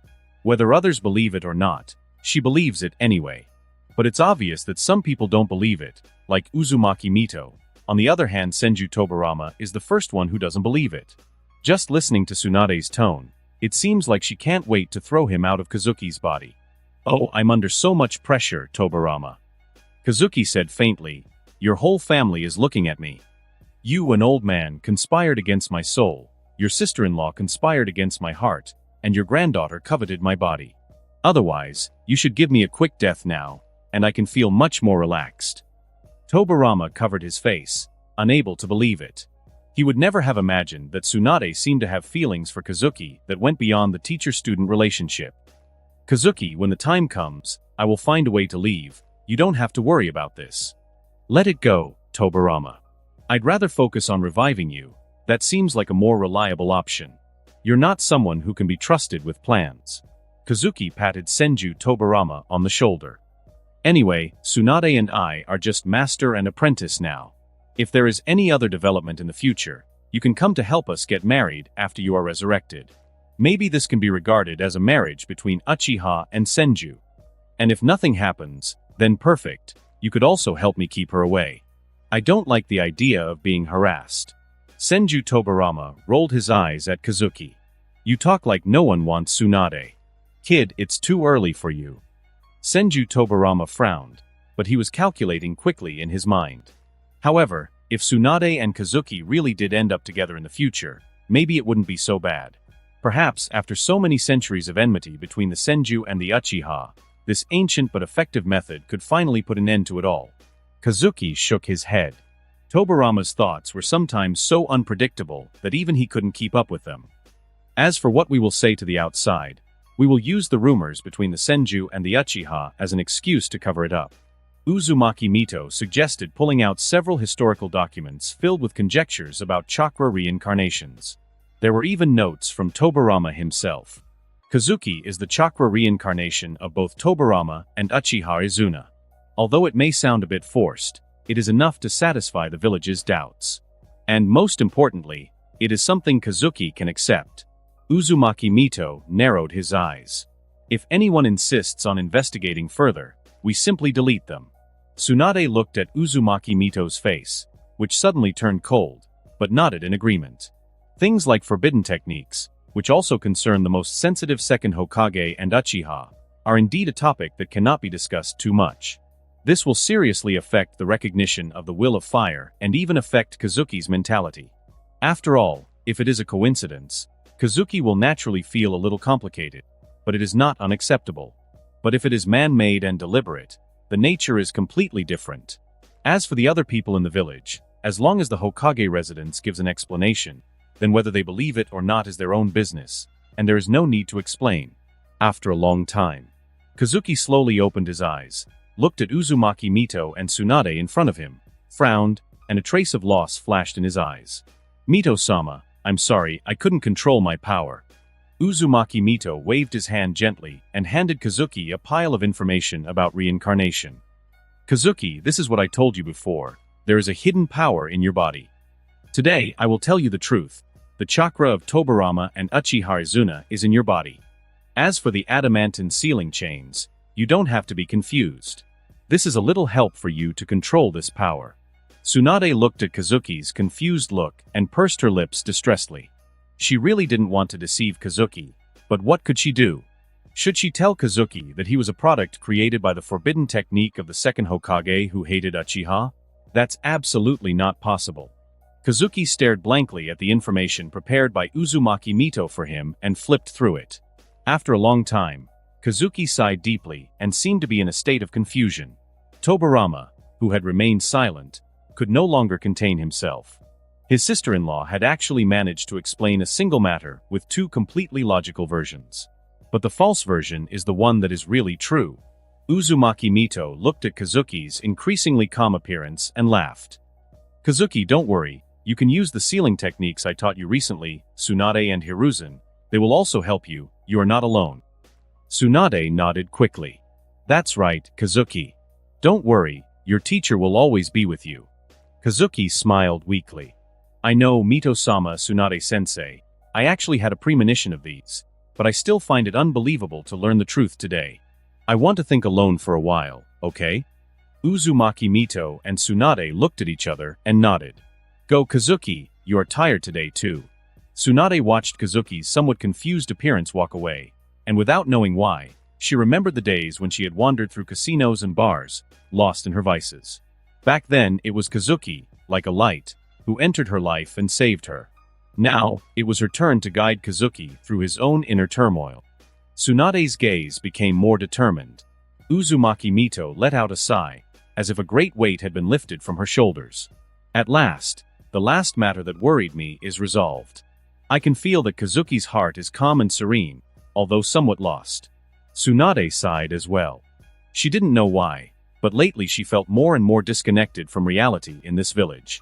Feelings could be spied on, minds manipulated. It seemed that only she and Kazuki exchanged sincerity for sincerity. Uncle Hiruzen, why are you smoking out here instead of coming inside?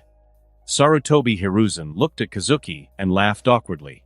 That smile, for some reason, had a hint of nervousness. Although Kazuki was still Kazuki, thinking that Tobirama's chakra was inside him, Hiruzen couldn't help but feel uneasy.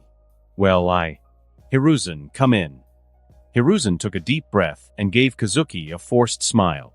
At this moment, he really didn't know how to face Kazuki. Hiruzen, the last thing has been resolved, and the ceremony of replacing the Jinchuriki can be prepared. Uzumaki Mito said softly. Kazuki must also be present, and the position of Kazuki at my funeral must be arranged properly, so that Kazuki and everyone in Konoha can feel the village's attention and love for him. Do you understand what I said, Hiruzen? Sarutobi Hiruzen nodded repeatedly. Even though he didn't quite understand it, he decided to treat Kazuki as if he were Tobirama himself. He couldn't go wrong with that level of respect. Meanwhile, inside Uzumaki Mito, the Nine-Tails continued to scream anxiously, You're wrong, you're wrong, you're wrong.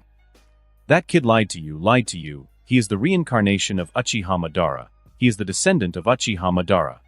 Mito, you believe me, you believe me, you believe me. Every time the Nine-Tails recalled Kazuki's gentle smile and the power of the pupil in his eyes, a chill ran through his body. With the intuition of a beast, it always felt that Kazuki might be a man more dangerous than Uchiha Madara in the future. But nobody believed him. Tobirama, there are too many shinobi who are as strong as monsters. Kazuki was lying on the bed, closing his eyes and pretending to be asleep, chatting with Tobirama inside his body. Transform your arm into a poisonous snake, summon the wise toads, or even move freely through space. And even more amazing, they summon the souls of the dead to confuse the minds of their enemies, then use explosive tags to carry out suicide attacks. It's amazing how unpredictable they can be. This shinobi world is just too dangerous. Tobirama listened patiently at first. What Kazuki was describing clearly referred to Orochimaru, Jiraiya, and Minato. Tobirama pondered. It seemed that Kazuki still had memories of when he lost control, but he suddenly realized something. Little ghost, you might as well make your words clearer. Using the dead souls to deceive the enemy's feelings. Senju Tobirama is not bragging. No one else has done it.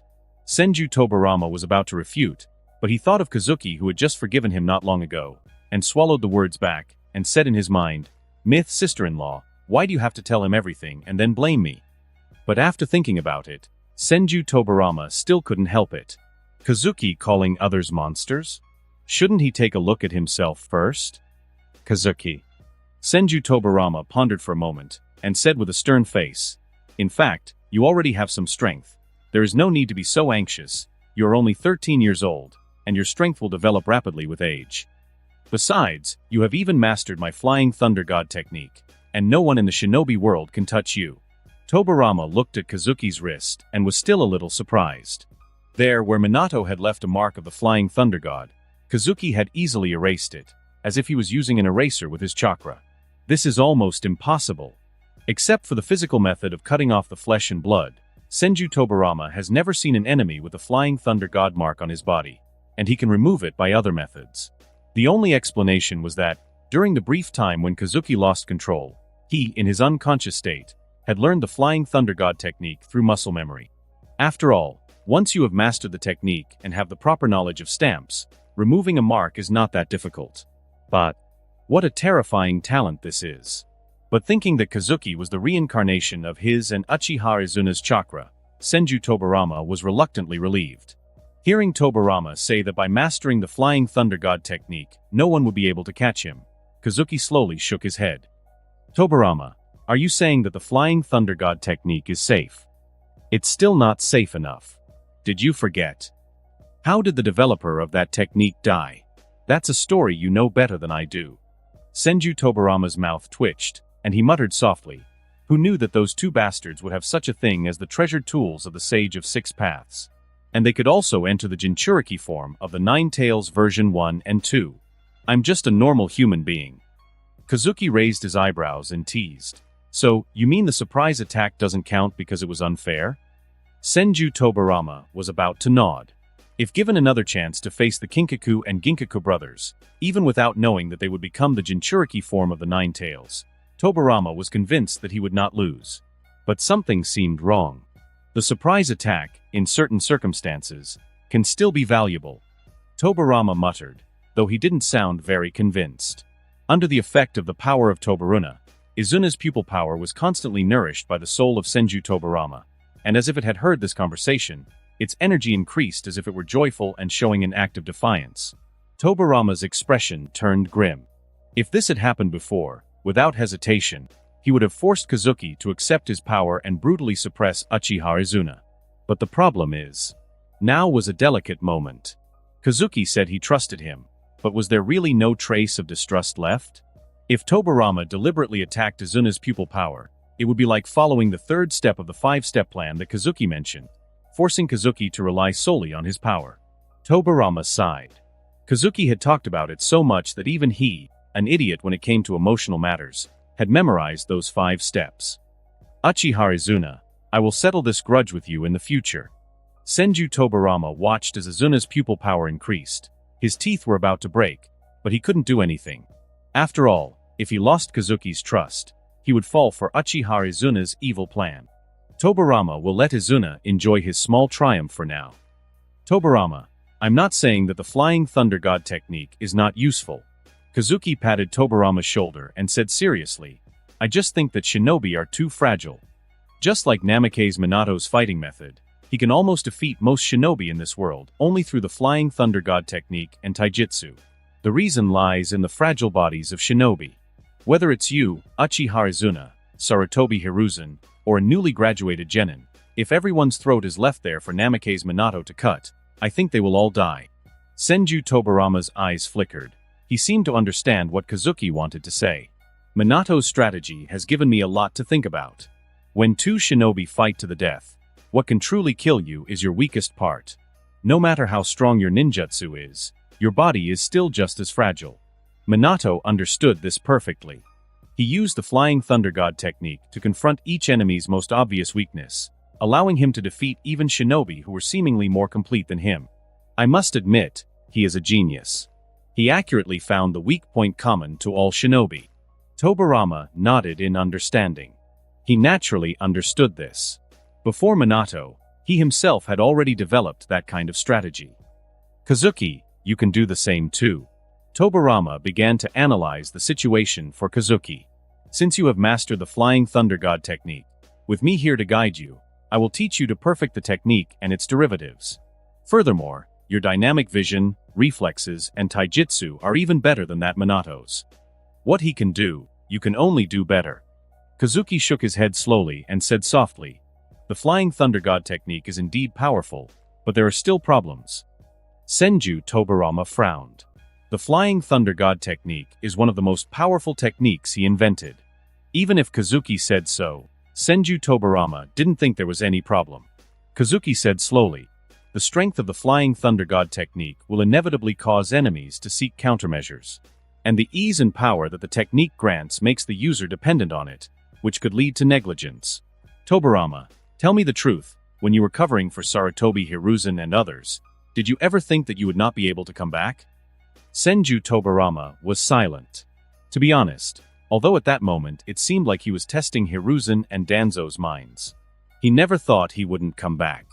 After all, even facing Uchiha Madara himself, Tobirama did not believe that he could be captured or killed. However, he did not expect that his defeat would come at the hands of the Kinkaku and Ginkaku brothers. A true unexpected blow. Kazuki shook his head with emotion. The shinobi world is a place full of monsters. Perhaps someone has developed a new secret technique, or a new Kekkai Genkai has appeared. Perhaps a strange sealing technique has appeared, or perhaps someone has developed a powerful ninja tool. But the shinobi's body is so fragile that there is not even a trace of fault tolerance. Sometimes I think of the first Hokage and Uchiha Madara, figures that people consider gods. Their attacks were far beyond what was necessary to kill a shinobi. Kazuki continued. What really made them powerful was the margin of fault tolerance they possessed, incomparable to that of any other shinobi. Their chakra reserves were so vast that they protected them from any genjutsu, while Would Release and Susanoo made their defenses nearly impenetrable. It is said that the first Hokage even had a healing technique that required no seals. His wounds would regenerate instantly. Kazuki sighed, shook his head and said, "Although I can't compare to these two gods of the shinobi world, I can make up for my shortcomings to the best of my ability to deal with this world full of monsters and keep myself alive." Tobirama remained expressionless. He wasn't sure if Kazuki could reach the level of Uchiha Madara and Senju Hashirama, but there was something that intrigued him. When did Kazuki develop this extremely cautious, almost paranoid character? Tobirama sighed, slowly understanding. If he looked at things from Kazuki's perspective, everything seemed to make sense. After all, the fact that there were two chakra reincarnations and that he himself was a product of forbidden techniques was something so unusual that it would justify his growing wariness. This boy hasn't had it easy. If he's been able to accept all that without succumbing to darkness, his mental strength is admirable. Susanoo and Would Release. For now I can't access or control them. Kazuki patted his chest. But what I can do is strengthen my body. At the very least, I should be able to withstand Minato's blows and common ninjutsu. That way, even if I get ambushed or surrounded, I'll always have an ace up my sleeve that will take them by surprise. Tobirama, following Kazuki's train of thought, frowned in concern.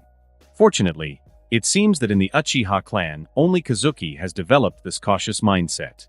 Even Uchiha Izuna, who is so insidious and cunning, is so arrogant that he thinks he can crush him at will after getting the Mangekyo Sharingan and relaxes his vigilance. So, he was given the opportunity to take advantage of.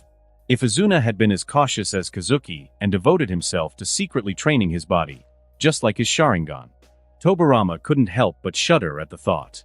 Involuntarily, Senju Tobirama's eyes were filled with a sense of compassion.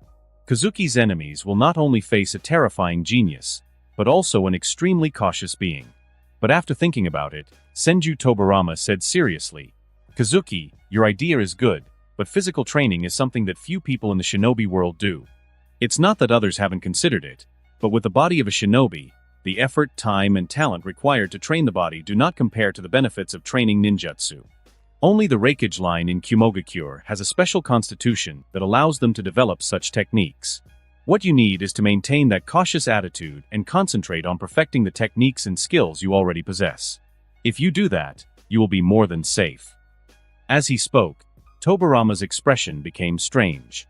With everything Kazuki had mastered now, not only would he be safe. Anyway, Senju Tobirama felt that if he were Kazuki's enemy, he would feel very insecure. Kazuki shook his head firmly. "It's not enough, Tobirama. My dojutsu and ninjutsu will eventually be known to the enemies. Now I am just an unknown genin, but now that no one pays attention to me, why not keep an ace up my sleeve? Don't underestimate the wisdom of other shinobi, Tobirama. To reflect, to be humble, and to always be on guard.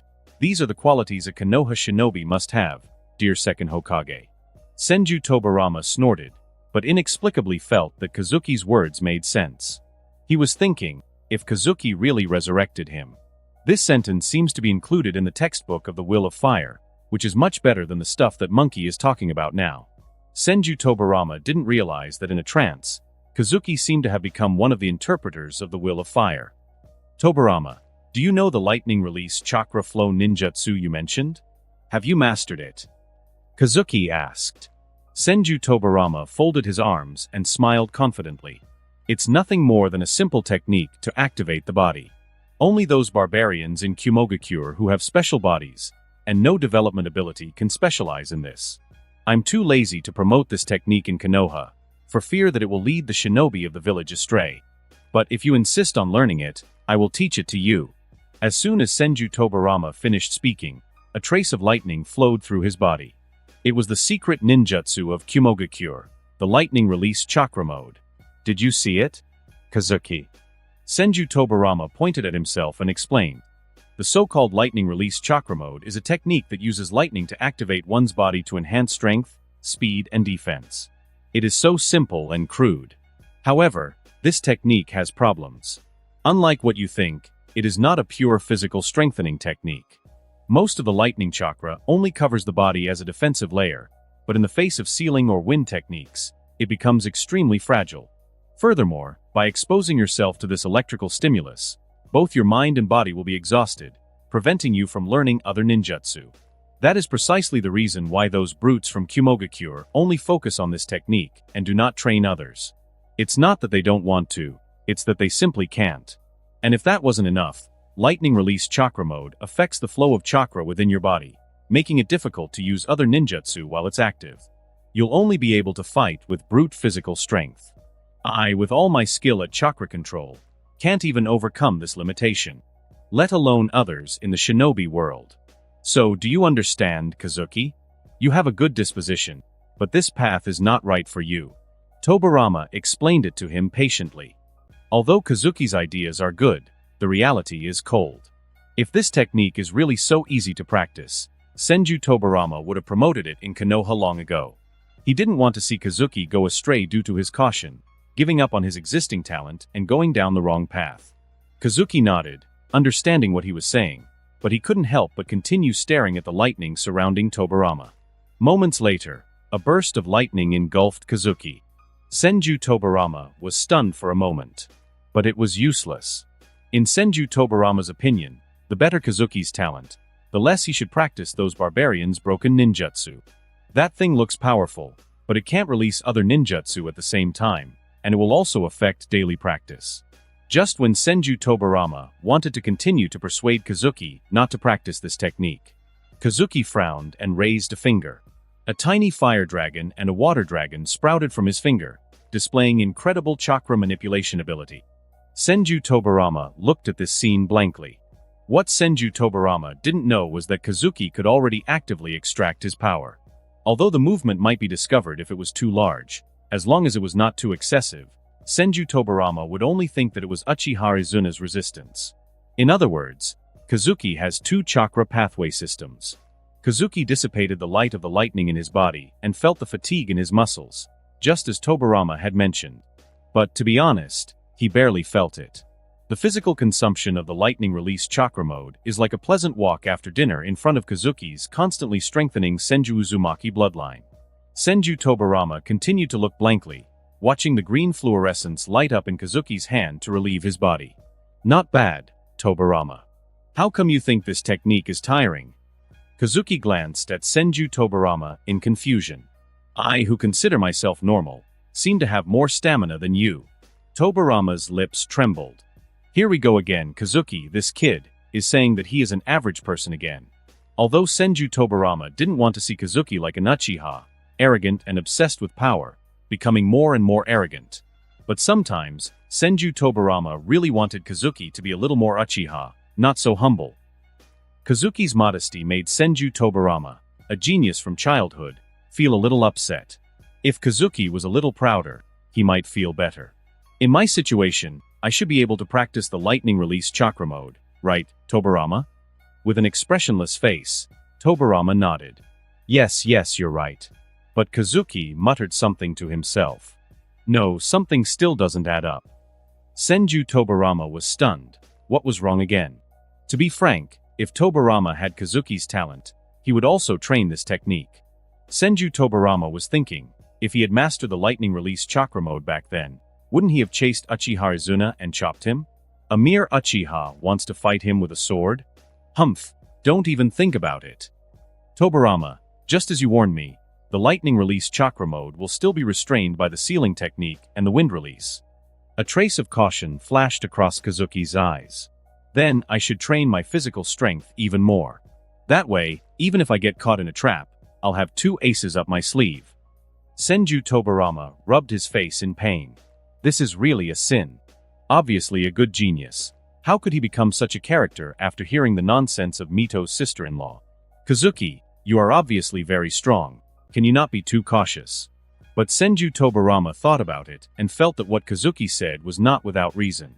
With Kazuki's qualifications and talents, and his origin from the Uchiha clan, he will surely be famous in the shinobi world and be strongly targeted. At that time, all the information about Kazuki will be placed in front of the desks of each Kage and carefully studied. Senju Tobirama had to admit that, just as Kazuki said, there are still powerful shinobi in the world. Furthermore, under the catalysis of war, will the shinobi villages develop techniques to restrict the Flying Thunder God technique? It's really hard to say. Tobirama had no choice but to agree that, in a way, Kazuki's caution was reasonable. Senju Tobirama was also thinking, if Kazuki continued to practice with such thinking, what kind of monster would he become in the end? Could it be that Kazuki had to absorb all the ninjutsu in the shinobi world in himself before he felt safe? But it is impossible to master all the ninjutsu in the shinobi world, and human power will eventually be limited. Once, Tobirama also had the ambition to master all the techniques in the world, but he gave up in the end. But seeing Kazuki, Tobirama seemed to see the possibility of realizing his dream.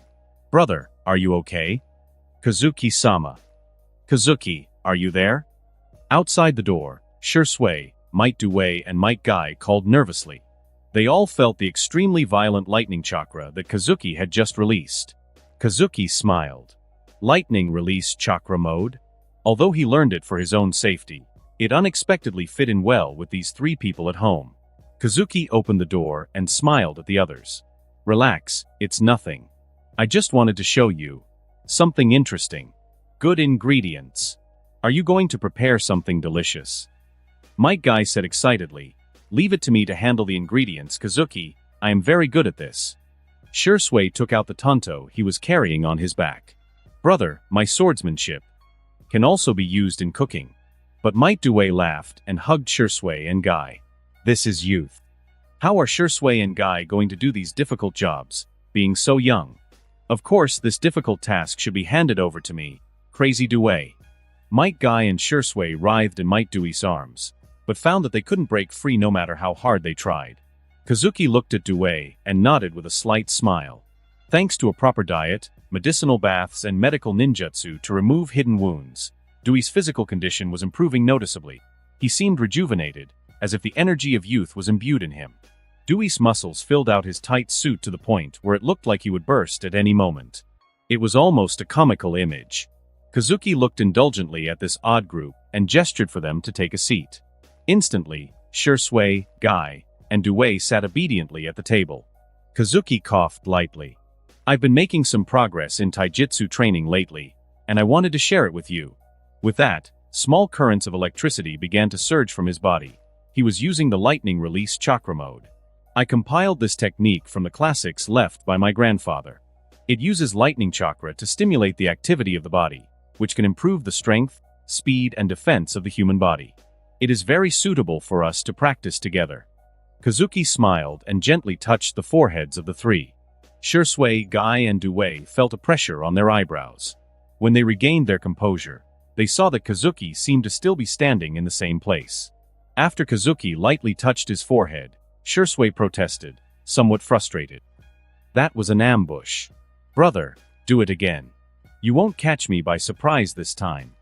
The double Tomo Sharingan was already rotating in Shursui's eyes. Kazuki smiled and touched Shursui's forehead with a finger. Shursui stared at Kazuki blankly. The double Tomo Sharingan only saw the afterimage of Kazuki. Although there was a certain picture in his eyes, his brain could not react at all. Kazuki patted Shirsue's shoulder, quietly carved a flying thunder god mark on it, and said with a smile, "Do you want to try again?" Shirsue took a deep breath, his eyes full of determination. Shirsue didn't believe that he would be so far behind his brother after working so hard, and he couldn't even see his figure clearly. "Come on, brother." In the blink of an eye, Kazuki's figure disappeared. Shirsue widened his eyes. Even though he had pushed his pupil power to the strongest level, he still couldn't see Kazuki's movements. Even this time, Shirsue didn't even catch Kazuki's afterimage. "Shirsue, did you see it this time?" Kazuki appeared behind Shirsue and gently grabbed his shoulder. "I'm here." Shirsue was completely frozen. How did his brother get behind him? Kazuki rubbed Shirsue's head with a smile. "You just need to be a good little brother. I'll take care of everything." From the target Uchiha Shirsue, you get Shirsue's unwillingness. Shirsue's unwillingness. When Uchiha Shirsue's strength grows, you will get the corresponding growth of the target. Very similar to a Suma. Shirsue watched his older brother smiling. The Tomo in his eyes were spinning at full speed.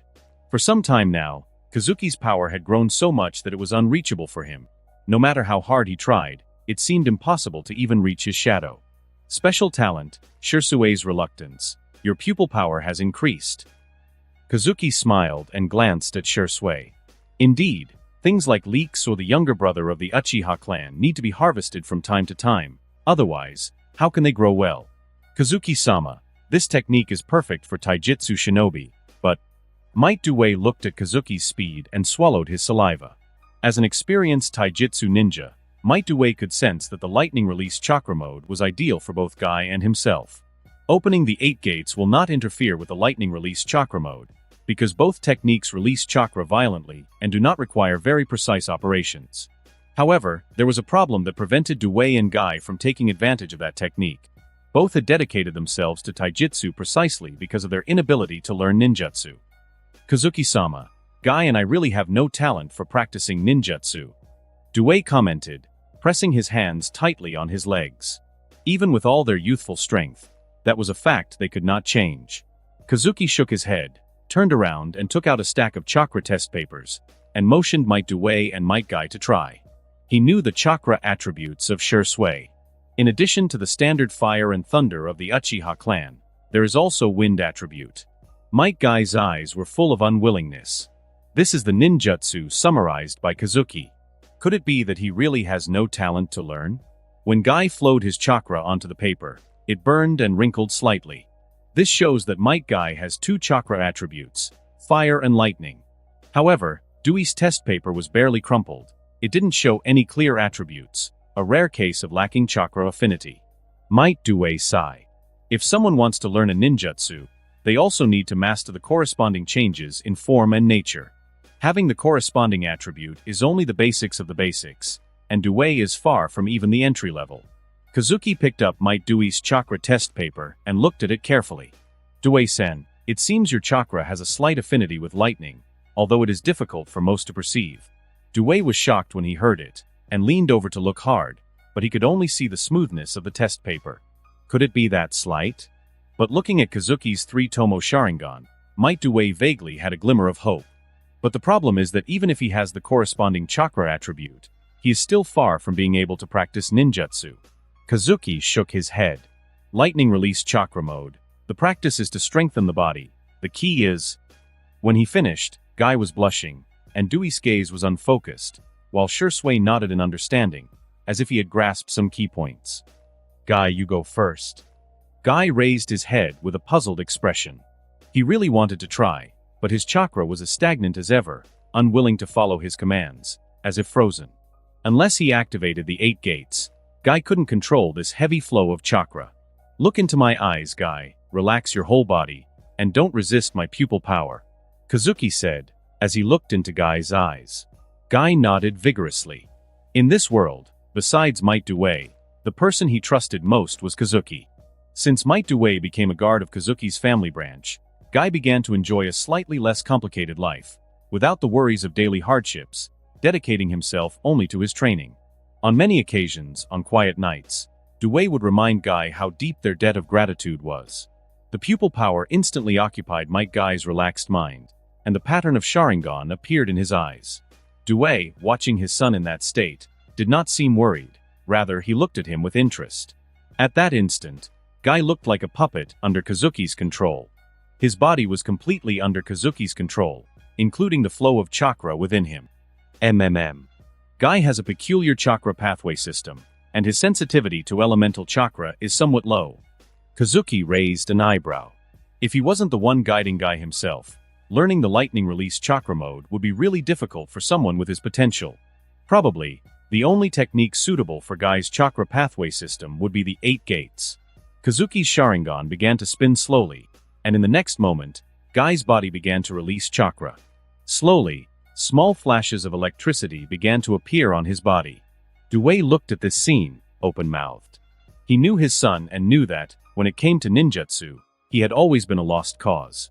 The Sharingan was reflected in Guy's eyes, as he automatically began to practice the lightning release chakra mode. Due-san, your body also shows a slight reaction to lightning chakra. I've noticed it. Kazuki pointed to his own eyes and said in a low voice. Trust me, and trust yourself, Due-san. You are Guy's father. If you want to continue to practice with him, you must show your youthful confidence and cooperate with me. Might Due was stunned. Kazuki had truly treated them with endless generosity, giving them precious resources without reservation. Even among family members, it was rare to reach such a level of support. Due took a deep breath, gave Kazuki a thumbs up, and smiled with his teeth shining. Do what is necessary, Kazuki-sama. Kazuki smiled and nodded. Relax, Due-san. The pattern of Sharingan also appeared in Might Due's eyes. However, this time Kazuki frowned. Compared to Might Guy, who has fire and lightning attributes, Might Due's chakra has almost no affinity, and the judgment that the chakra test paper had shown was not wrong. Chakra attributes can also be acquired, but it's a bit troublesome. Kazuki thought to himself, as he helped Due strengthen his foundation. Shursui watched the scene, and suddenly thought, Brother, could you control me too? Although this technique doesn't seem difficult, I also want to learn it quickly. After a long time, Kazuki exhaled deeply, beads of sweat appearing on his forehead, not knowing if it was from exhaustion or to maintain his character. Might Guy and Might Due slowly woke up, and the father and son were already wrapped in lightning. Might Guy's lightning was slightly more obvious, while Might Due's was slightly weaker, but overall they both entered the lightning release chakra mode. No way. Father, I really did it. Guy was thrilled as he felt his body revitalized. Although the lightning chakra caused intense and exhausting pain, he deeply appreciated it.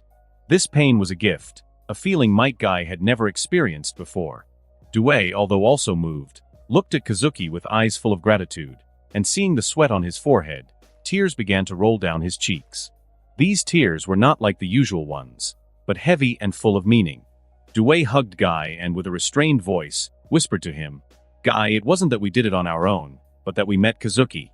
You must always keep that in mind. Guy snapped out of his excitement upon hearing this, and seeing Kazuki smiling, but visibly exhausted, his eyes filled with tears. Father, I know, I've always known. From Target Might Guy, you have obtained the 8 Gates technique. From the Target Might Due and Might Guy, you have obtained a special talent, the youth support of Might Due and his son. Youth support of Might Due and his son. When the physical fitness of Might Due and his son is enhanced, you will get a corresponding improvement. Your physical recovery, strength, and potential will all increase significantly. Seeing the gratitude in Due and Guy's eyes, Kazuki smiled with satisfaction. At that moment, both of them felt even more moved. Kazuki's smile was full of sincerity, and he seemed deeply happy about the two's progress. Father, this is youth. Yes, Guy. This is youth. Father and son looked at each other emotionally, and with a hug, they cried together, while the electricity around them crackled with greater intensity. Shursui stared at this scene in a daze. At this moment, he couldn't say whether the father and son's talent in ninjutsu was good or not. Shursui, come, let me show you some key points. Kazuki beckoned, and Shursui approached, smiling and expectant. When Shursui had already mastered the basics, Kazuki breathed a sigh of relief. Remember, training in the lightning release chakra mode requires taking good care of your body. If any problems arise, don't hesitate to come see me. Shui, Guy, and Due-san, don't hide your discomfort, that will only make things worse. I'm here to help you keep your bodies in top condition. Is that clear? Shui nodded firmly, looking at Kazuki with respect and admiration. Might Guy and Might Due solemnly promised Kazuki with tears in their eyes. Kazuki smiled and waved his hand, but in his mind he was thinking, tomorrow the Uchiha clan is coming. Should I use Tobirama's tactics or maybe Azuna's to greet them? Maybe reveal the information about Mito's funeral and provoke their emotions. After all, no matter how small the reward I may get, everything counts. Kazuki boy, I will not hold back. Uchiha Ryo, Yashiro's uncle, stood in front of Kazuki with a smile. Although his words were filled with fighting spirit, they sounded more like a kind old man encouraging a young man, full of expectations. Don't look at my age, but my kenjutsu has never been left behind. I am now one of the best in our Uchiha clan. Yashiro can barely hold out under my hands. Ha! He laughed, while doing an elegant spin with his sword, which reflected a sharp and lethal glow. Old Ryo hasn't lost his touch. Kazuki, don't underestimate Ryo. Although he's no longer young, his strength is still intact. The Uchiha shouted as they watched intently, cheering for Ryo and Kazuki. That day, most of the Uchiha present at the training camp were 3 Tomo Sharingan wielders, though there were also a few youngsters with 2 Tomo Sharingan. Interestingly, there were both members of the Dove faction and the Hawk faction of the clan.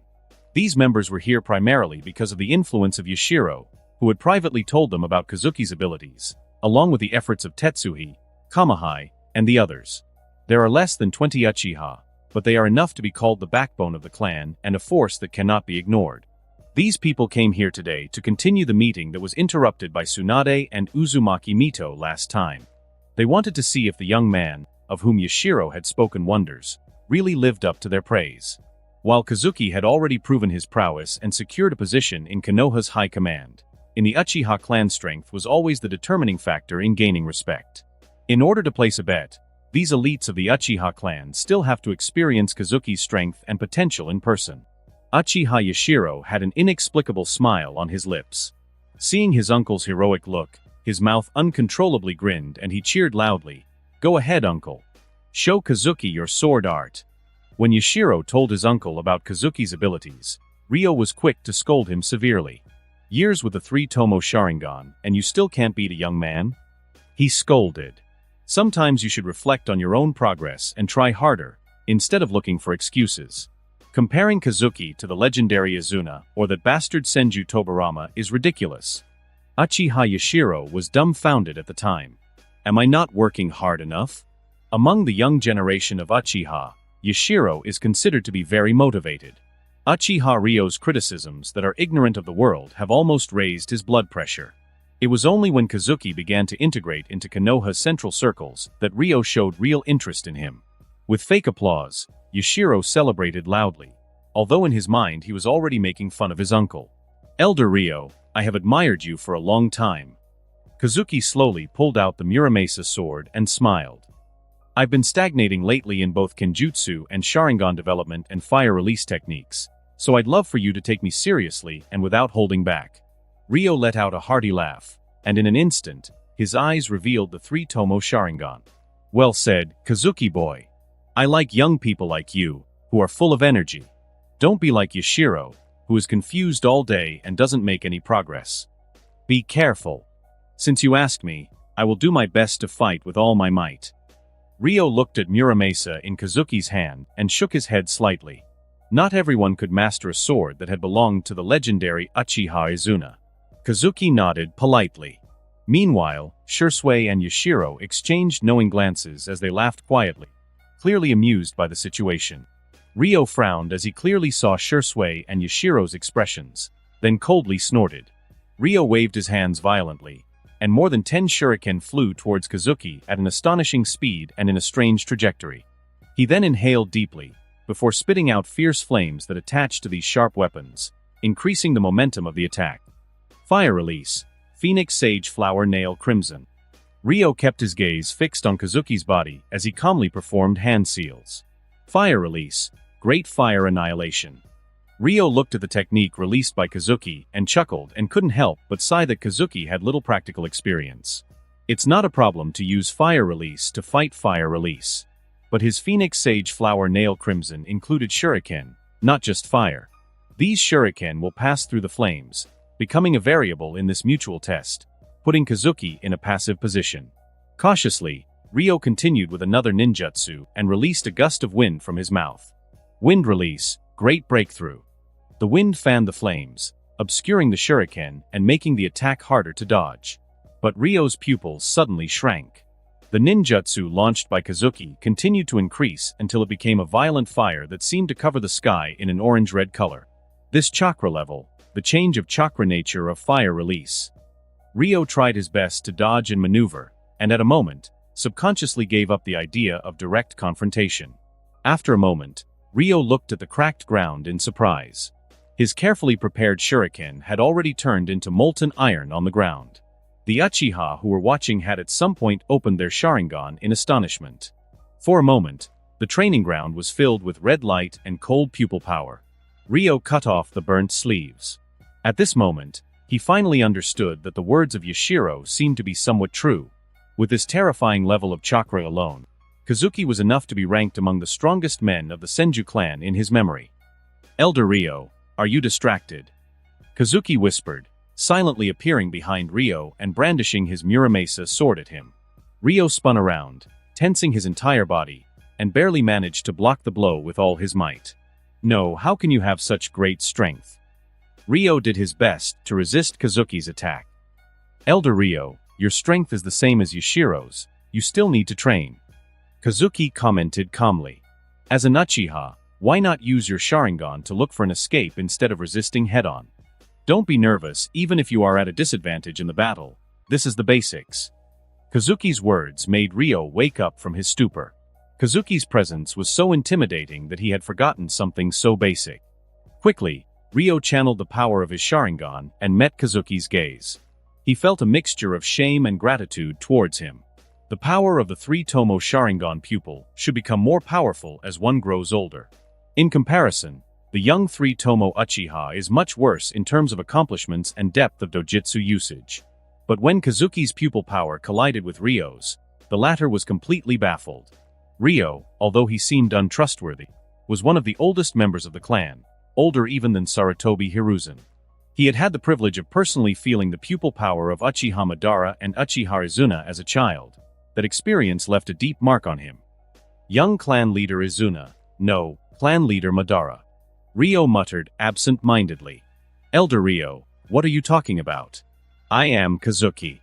Kazuki shook his head. With a gentle movement, he disarmed Ryo and gently touched his neck with the back of the Muramasa blade.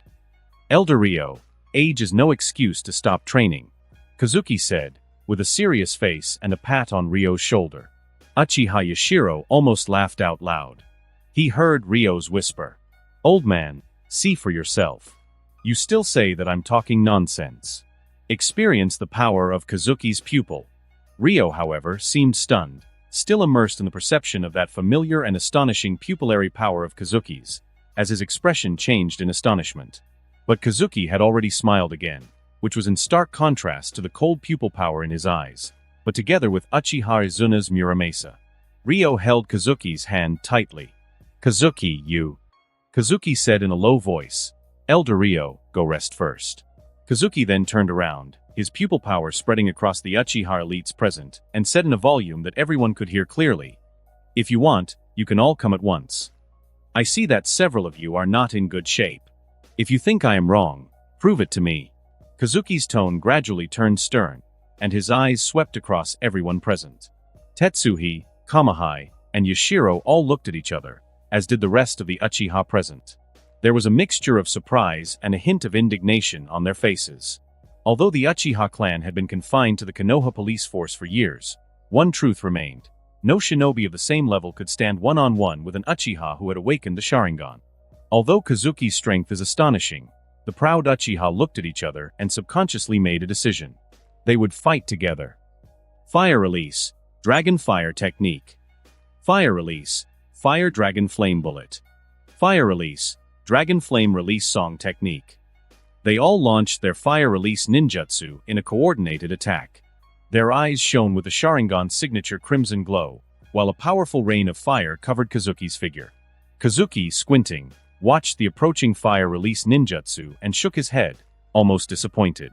The Uchiha clan had spent so much time confined to the duties of the police force that it had lost its edge. Unlike other shinobi, who can hone their combat skills through missions and deadly confrontations, the Uchiha in the police department are rarely seen in real danger. Most of the time, they are only dealing with trivial problems. Occasionally they capture a spy, but that doesn't involve real combat. Since the First Shinobi World War, the Uchiha clan has been slack for too many years.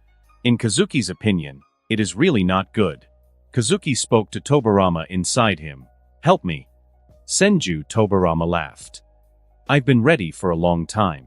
A gigantic whirlwind of water emerged out of nowhere, transforming into a water dragon that brutally devoured the Uchiha's fire attack. The flames were completely neutralized, and a thick cloud of steam covered the entire training field, leaving only faint red shadows visible through the mist.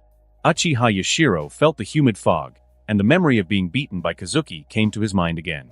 Only Yashiro and Shursui had not joined the fight. This pair of people who enjoyed the misfortune of others were happily chatting in the corner of the training ground, just like old friends who hit it off at first sight. Just like when Yashiro was hit, a darkness thicker than usual spread out in the midst of the fog, covering them all. Yashiro and Shursui continued chatting, and not even the Genjutsu could stop their lively conversation.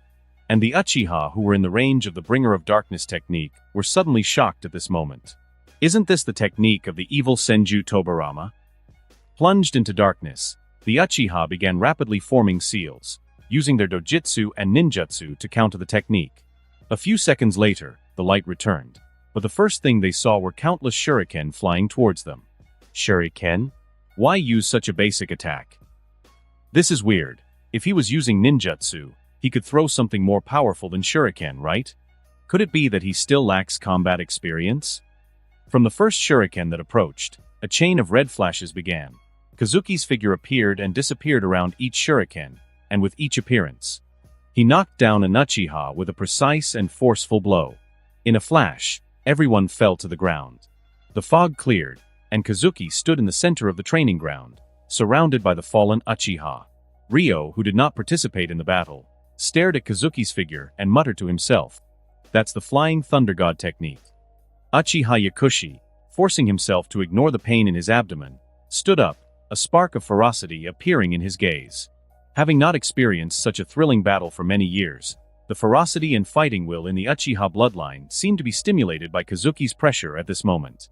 Those with the three Tomo Sharingan began to rise again, with a renewed warrior spirit in their eyes. Kazuki looked into each of their eyes and smiled lightly. "Those looks, that's it. You guys are finally starting to look like real Uchiha. However, they still need to rest a little more."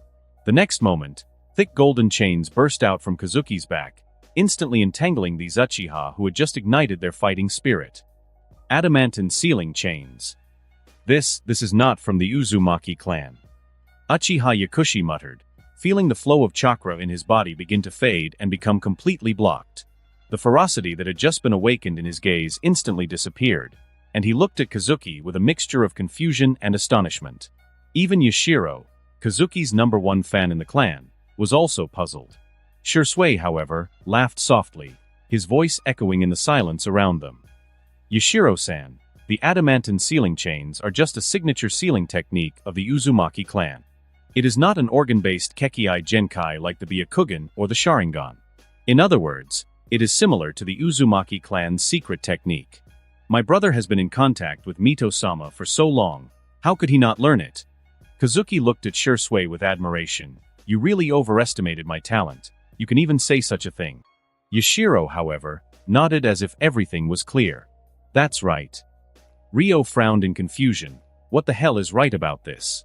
However, remembering that Tsunade had mentioned that Mito wanted to see Kazuki, he couldn't find any other explanation than Shursui's. Multiple targets with similar abilities have been detected that can be linked to the host.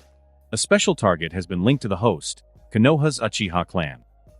From the special target, the Uchiha clan of Konoha, you gain a special talent, the Uchiha Heart. Uchiha Heart. When the Konoha Uchiha clan members who trust and follow you become stronger, they will give feedback to you. At this moment, Kazuki's eyes were filled with a trace of coldness, and the pupil power rose silently. It seems that Kazuki's beating awakened some of the ferocity in these Uchiha. Even though they were confused, exhausted, and bound with chains, their Sharingan shone brighter than ever. Kazuki sighed softly. The Uchiha clan seemed to have some special hobbies, getting stronger through beatings. But this new talent also made Kazuki feel excited. When Uchiha Madara left Konoha, no one followed him.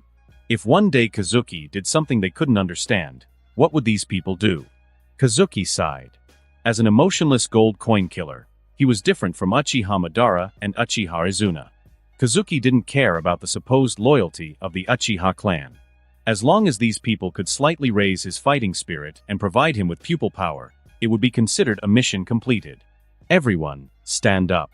He undid the chakra block and shook his head, visibly disappointed. Practical experience is still too lacking. Kazuki looked at the present Uchihas with a stern gaze, and none of them dared to meet his gaze. Uchiha Ryo, one of the clan elders, laughed nervously and explained for everyone. Everyone here is an elite member, but they've spent too much time in the Konoha police force, and it's been a long time since they faced someone as strong as you, Kazuki. Kazuki frowned. If the Konoha police force has limited the clan so much, why haven't they tried to change it? Ryo stood still, and the other Uchiha began to ponder. For change to occur, the clan leader would have to make decisions. But what had Uchiha Fugaku done about it? Nobody knew. He seemed to want to do everything, but in the end he did nothing. This clan leader is like a mystery. Sometimes he is very close to extreme hawks like Uchiha Setsuna, and sometimes he shows a dovish tendency and wants to shake hands and negotiate with the Konoha high-level officials. No one could say for sure whether it was useful or not, but they couldn't say it wasn't either. Kazuki sighed. The Konoha police force was the second Hokage's idea. That's true, it's a difficult problem to solve. But any problem needs someone to work on it, not just stand by and watch. Ryo nodded resignedly, but inside he felt sad. They knew very well that while the Uchiha clan seemed to be stagnating, the Hokage's followers were gaining more and more influence. This power difference had discouraged many Uchiha, who now led an unmotivated life in the police force. However, a kind of electric current seemed to pass through them. The gazes of all the Uchihas present went from confusion to renewed intensity. Uchiha Fugaku might not be able to make those changes, but Kazuki, with his terrifying strength, his talent, and a seemingly good relationship with Konoha's higher-ups. If Kazuki were to become the clan leader one day, would things get better? For a moment, Kazuki's position and power made them forget about Kazuki's age and fell into deep thought. Let's leave that topic for now. I have some techniques I want to share with you. Kazuki put aside the discussion and lit a flame in his hand. I've observed your fire release ninjutsu, and there are certain aspects that need improvement. Chakra flow, seals, and control must be combined with the Sharingan and coordinated properly. Kazuki began to explain the fire release techniques, breaking down Uchiha Madara's methods in detail. Yashiro's eyes lit up, and together with Shursui they hurried to occupy the first seats. As Kazuki explained, the Uchihas became absorbed in his words. Although many were experienced jonin, Kazuki's understanding of fire release gave them a new understanding. Senju Tobirama looked at this scene helplessly. In fact, it was he who created the Konoha police force, and the purpose was to keep the Uchiha clan in Konoha and remove their fangs. But Kazuki seemed very dissatisfied and wanted to change the status quo first. But what could he say? Senju Tobirama sighed. With Kazuki's will of fire and heart, it might not be a bad idea for him to lead the Uchiha clan. Tobirama pondered, his thoughts calming down. In his mind, if Kazuki became the leader of the Uchiha clan, there would really be no need for the police force as the shackles of the Uchiha clan anymore. And Kazuki, although he still had Uchiha Izuna's chakra in his body, was obviously closer to him. If the Uchiha clan managed to integrate into Konoha, he, as second Hokage, would be the most satisfied of all. As for whether Kazuki can do this, Senju Tobirama is full of confidence. Come on, everyone. After finishing explaining, Kazuki looked seriously at the Uchiha. A new era is coming, and there is no room for inner laziness and those who are idle. We understand, Kazuki. The Uchiha looked at Kazuki sincerely. Although Kazuki hadn't said anything explicit, Deep inside they had already interpreted all sorts of ideas. For example, first help Kazuki to sideline Uchiha Fugaku, and then find a clan meeting to expel him as the clan leader. Kazuki is already good enough, and these elite Uchiha people should also do something for the future of the clan. A few days after the Uchiha's meeting with Kazuki, the Uchiha clan leader's mansion. Uchiha Fugaku looked at Uchiha Setsuna in front of him and made him a cup of tea. Elder Setsuna, what do you want to talk to me about? Uchiha Setsuna shook his head. Do you still feel like drinking tea, Fugaku? I would like to first congratulate you on the birth of your son, but the current situation does not seem the most favorable. I think you should do something, not only for yourself, but also for your son's future. Uchiha Setsuna's voice was very soft, but it seemed to have penetrated into Uchiha Fugaku's heart, making his hands tremble uncontrollably. Not long ago, his wife Uchiha Mikoto gave birth to a boy, his eldest son, named Uchiha Itachi. My son's future. What does this mean, Elder Setsuna? Uchiha Fugaku looked at Uchiha Setsuna, who narrowed his eyes and said in a deep voice, to avoid misunderstanding, please explain clearly. Uchiha Setsuna smiled. Clan leader Fugaku, do you still need to hide from me? In recent days, the clan seems to be discussing the name of Uchiha Kazuki, haven't you noticed? Uchiha Fugaku's expression froze. Hearing Kazuki's name, Uchiha Fugaku always recalled the humiliation of that day. In front of everyone, hearing the name of Uzumaki Mito, he could only turn around in shame. Elder Setsuna, after all, Uchiha Kazuki has come close to the Hokage's circle of power. It's only natural that he is talked about. I think you're making too much of it. After a few moments of thought, Fugaku continued. His presence, after all, could benefit our clan. Uchiha Setsuna laughed and nodded. Yes, it may be a good thing for the Uchiha clan, but it may not be for you, clan leader Fugaku. Setsuna watched with satisfaction the confused expression on Fugaku's face, gently tapping the table as he spoke.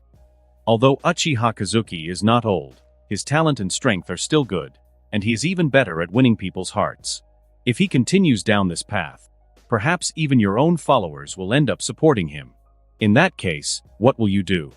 Uchiha Fugaku's face looked very bad. He was not a fool. The Uchiha clan members had always been unable to hide their temperament. Even if they tried to hide it, if one was careful, the clan members' thoughts were easy to guess. The discussion of Kazuki had exceeded the normal range. What made Uchiha Fugaku feel intuitively was that many of his supporters who were close to him in the past seemed to have entered a secret small group and excluded him. Uchiha Fugaku knew that what Uchiha Setsuna said was true, and he was also thinking about how to deal with it. His mind is not as open-minded as he said. It is not pleasant to lose power in his hands. No big deal, Elder Setsuna. Fugaku said after a long sigh, giving what he considered a serene smile. The position of clan leader should naturally be occupied by the capable. If Uchiha Kazuki can lead the clan to a brighter future, I am willing to give up the position. This is a sign of the prosperity of the clan. Elder Setsuna, I am not greedy for the power of the clan leader. Uchiha Setsuna clapped his hands lightly. What nobility of spirit, Fugaku, I have always admired Uchiha like you. Let's drink tea instead of wine. Uchiha Fugaku felt cold in his heart. Could it be that this Uchiha Setsuna is also a lobbyist for Kazuki? This shouldn't be the case. In Uchiha Fugaku's mind, Uchiha Setsuna has always been the extreme of the extreme hawks. Because he was imprisoned by the second Hokage for decades, he has always advocated overthrowing the Konoha high level by force. Fugaku shook his head, raised his cup and toasted Setsuna, drinking the tea in one gulp. Fugaku, although you are a broad-minded hero, I want to tell you that you are naive. Setsuna said firmly, and suddenly threw the cup to the ground, breaking it into pieces. Do you think you can give up the power of clan leader just because you want to? Fugaku was perplexed, unable to understand this sudden change. What game was Setsuna playing? Hadn't he just spoken like a messenger of peace? And now he was taking a critical stance? Uchiha Setsuna stood up suddenly, sneered and said, Fugaku, I have always seen you as a young man worthy of respect. So listen to me, I will not speak of the future of the clan. I will speak only of you and your children. You know as well as I do the relationship you have with Kazuki. Uchiha Fugaku narrowed his eyes. Setsuna watched Fugaku's face and sneered in her mind, guessing his thoughts with ease. As Fugaku's chief advisor, he knew his character very well. He is not like an Uchiha at all. Hesitant, overly cautious, lacking in great strategy and determination, his leadership of the clan was, in his opinion, a sign of the Uchiha's decline. For Setsuna, it was unacceptable that a young man would dedicate himself to winning the hearts of the clan behind his back, and that Fugaku would not take any decisive action, and even consider giving up leadership. What did he think? That the Uchiha clan was child's play? Okay, I understand what you are thinking. Uchiha Setsuna sneered and said, "You are thinking that you can take a step back, right? Have you told yourself that with how magnanimous Kazuki is, even if you lost power, he wouldn't do anything to you?" Uchiha Fugaku snorted coldly, but did not answer. In his view, Kazuki is only slightly powerful, not enough to pose a threat to him. And even if there is a threat, what can he do to him, the former leader of the clan? I tell you, Fugaku, the road to power is like sailing against the current. If you don't advance, you will retreat. Uchiha Setsuna looked at Uchiha Fugaku seriously and said word by word, "Even if Uchiha Kazuki lets you go, those clan members following him won't let you go, neither will the high-ranking members of Konoha. They only need to step on you hard and pull you down into the abyss, and they can prove their loyalty to Uchiha Kazuki in the most convenient and fastest way. Do you think anyone can resist this temptation?" Uchiha Fugaku was shocked, but Uchiha Setsuna's words were not finished yet. "Your son is called Itachi, right? When he is just sensible, he will have to face the malice of the entire village because of your decision." Uchiha Setsuna looked at Fugaku's expression with satisfaction and waved his hand. "Don't think I'm exaggerating. In Konoha, there's no room for you to back down." When Madara-sama left Konoha, the Uchiha clan expressed their loyalty to Konoha, and not even one person followed him. But was that enough? No, it wasn't, because Senju Tobirama didn't let us go. The cold history is right in front of you, and you should be able to see through Uchiha Kazuki's hypocrisy, right? Uchiha Setsuna grinned. An Uchiha is so shameless that he uses water release as his signboard to get close to the top leaders of Konoha. How do you think he will treat you when he is in power? He will be even more cruel and ruthless than Senju Tobirama towards the Uchiha clan. Uchiha Fugaku was in a state of confusion. In his mind, there was a voice constantly refuting Uchiha Setsuna, but the voice was getting smaller and smaller. History proved to him that Setsuna wasn't lying. Especially in a clan like the Uchiha, where the weak have a lower place than a dog, even if they were once clan leaders. Fugaku had only tried to answer him so as not to give up control of the conversation, but Setsuna had pierced his facade with precision. All of the above is just for your personal consideration. And for the sake of the clan, Uchiha Kazuki's approach to Konoha is completely unfeasible. Uchiha Setsuna said coldly. The clan leader of the Uchiha clan must consider Uchiha as the first, and Uchiha Kazuki, who has fallen into the will of fire, has lost this qualification. Fugaku, if you retreat now, you will be fully responsible for the fall of Uchiha someday. Uchiha Setsuna looked at Uchiha Fugaku, who was trying his best to keep a straight face, and changed to a softer tone. But we still have time. Many in the clan think the same as me. They don't want to see a fake Uchiha, winning people over with tricks and bowing his head before the despicable leaders of Konoha. Besides, you are still the legitimate leader of the Uchiha clan. You have all the advantages. Think carefully about what I told you. Uchiha Setsuna shook his head, looked at Uchiha Fugaku, who was lost in thought, and walked away swaggeringly. After more than 20 years of imprisonment, Setsuna only wanted to see the blood of Konoha's top brass flow. The well-being of the clan also mattered, but it took a back seat to his plans. Fugaku sighed deeply as he pondered what Setsuna had told him, his eyes shining with determination at the end. Itachi, as a father, I cannot allow you to grow up in a hostile environment. However, Setsuna is too extreme. I can't completely trust him. Uchiha Fugaku pondered, and suddenly, he seemed to grasp something. Of course, the reason they trust Kazuki so much is because he is the first Uchiha to embrace the will of fire, right? If my son receives a good education from a young age, he will be no less than Kazuki. When he grows up a little, I'll teach him how to use the will of fire to win over the higher-ups of Konoha, and then I'll pass on to him the true teachings of the Uchiha clan. That way, I'll be able to train someone even more dazzling than Kazuki. Uchiha Fugaku's thoughts were running wild. By the time Itachi grew up, even if Kazuki tried to ostracize him, and even if he failed to get close to Sarutobi Hiruzen, it wouldn't matter. as long as he could get close to anyone in the Hokage's inner circle. Fugaku understood well that although the Hokage line seemed solid, there were actually several factions. For example, Danzo and Orochimaru were said to have distanced themselves from Hiruzen. If Itachi managed to get on that ship, and with him as his father guiding him, in addition to the resources and instruction since he was little, there was no way that his son would end up being less than Kazuki. Under pressure from Kazuki and whispers from Setsuna, Fugaku seemed to have prematurely awakened the idea of making Itachi a double agent, admiring his own wisdom. He hadn't blindly followed Setsuna, but he hadn't submitted to Kazuki either. For Fugaku, all he had to do was stop Kazuki's influence from spreading without having to confront him directly. When Itachi grew up and followed Kazuki's path, then he would be able to reach the true peak. A perfect Uchiha, loyal to his clan and skilled at gaining the trust of the Hokage line. And best of all, that Uchiha would be his own son, Itachi. Fugaku burst into laughter that echoed throughout the mansion, as if he was already glimpsing the bright future that awaited his son, the clan and himself. Main residence of the Senju clan. Uzumaki Mito looked around at the shinobi present, smiled and nodded. When I complete this last task, I will finally meet with Hashirama, she said calmly. Even though I am gone, your mission is just beginning. You must do your best and protect Konoha well. Sarutobi Hiruzen stood in the front row, looking at Uzumaki Mito with a firm gaze, and said in a deep voice, I will live up to your trust, Mito-sama. Kazuki looked at this scene and also put on a heavy expression. Because of Kazuki, Uzumaki Mito postponed the time of handing over the Nine Tails, and the original postponement of 3 months has become half a year. Under Uzumaki Mito's observation, Kazuki's mentality and performance seemed to become more and more calm since the last rampage, and he was not significantly affected.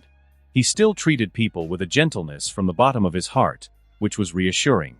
After being assured of Kazuki, the second Nine Tails of Konoha, it was time to deal with the real Nine Tails.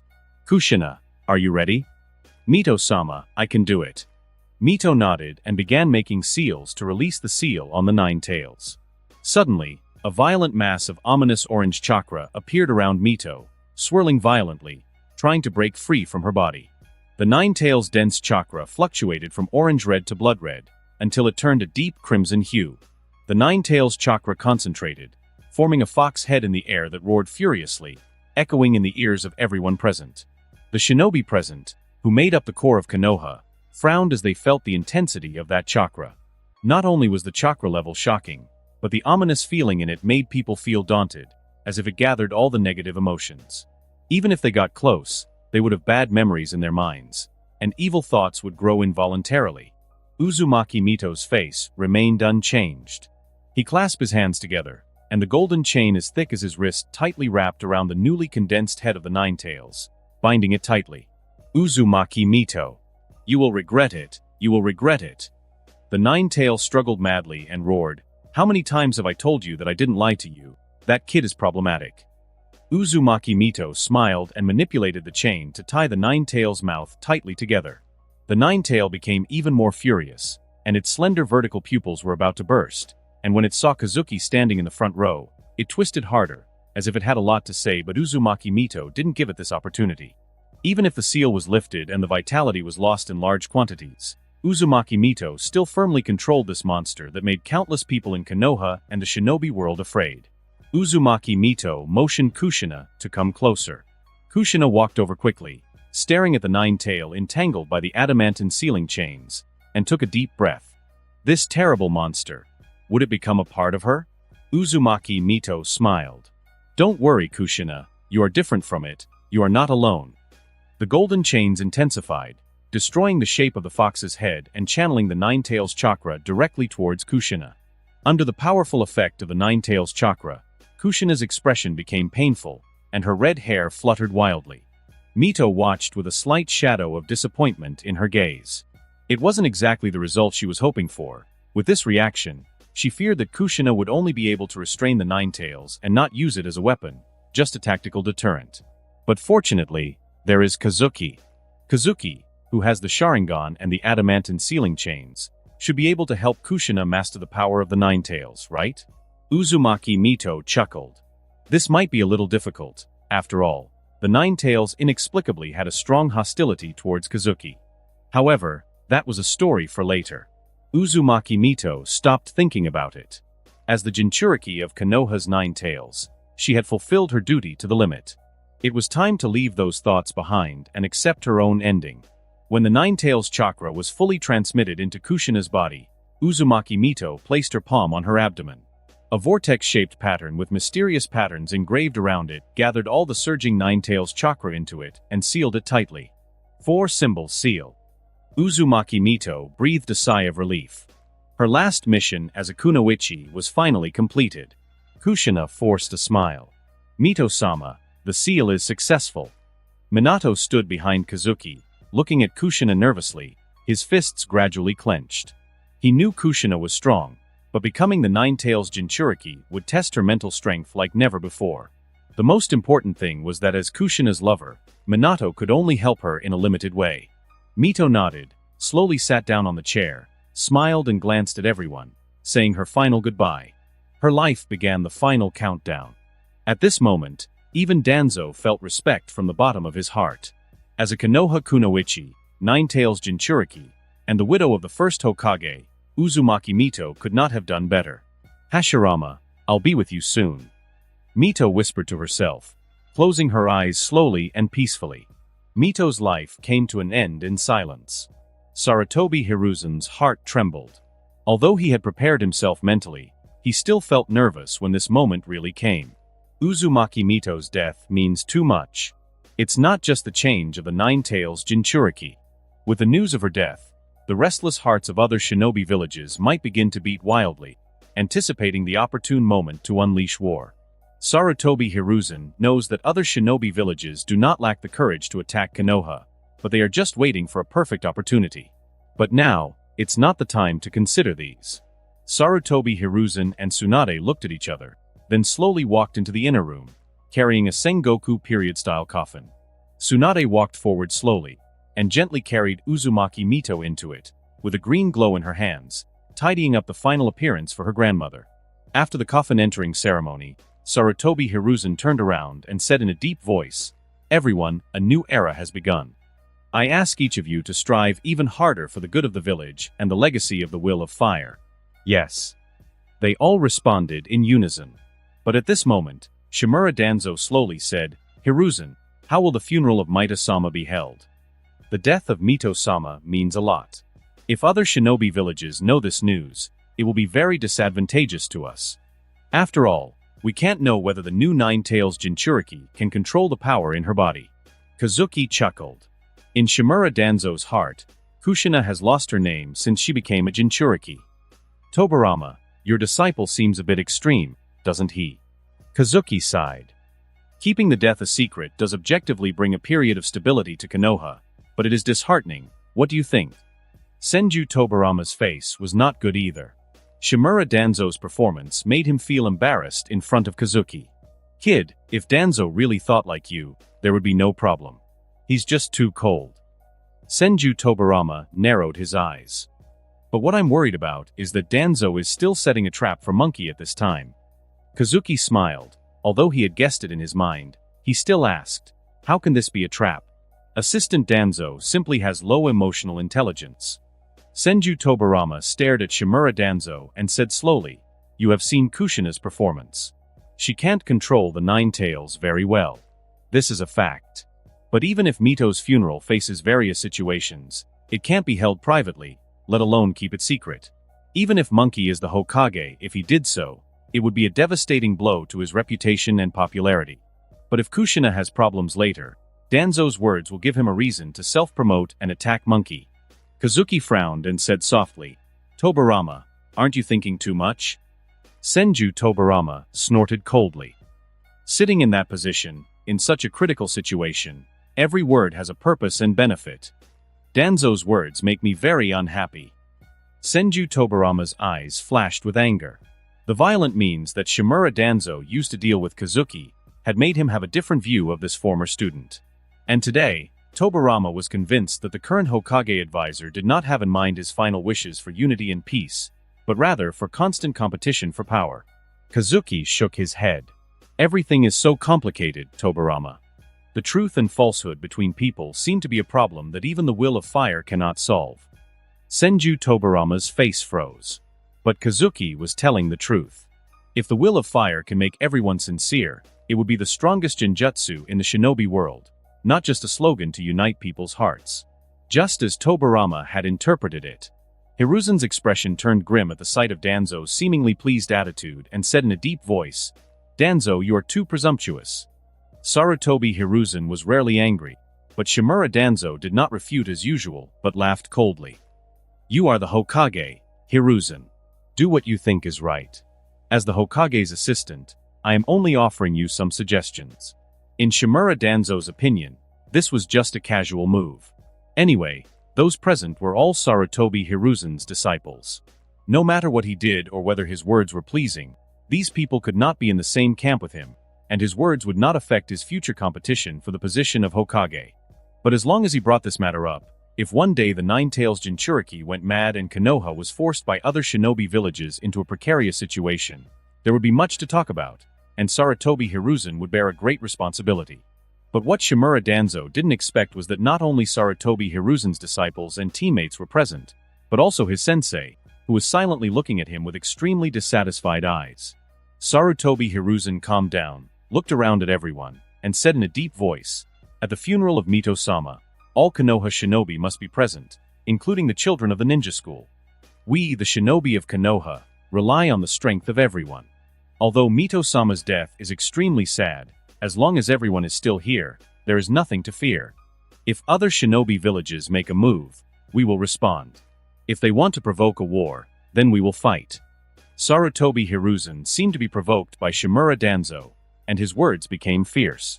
Kazuki silently watched Sarutobi Hiruzen at this moment, feeling a little emotional. Just watching this scene, Kazuki really found it difficult to connect the current Sarutobi Hiruzen with the future Hokage who was submissive to Kumogakure and gave up Hyuga Hizashi. Perhaps it was because of Shimura Danzo's provocation. Or perhaps, with time and loss, Sarutobi Hiruzen's resolve would weaken. But at least at this time, the look in Senju Tobirama's eyes when he looked at Sarutobi Hiruzen had become appreciative.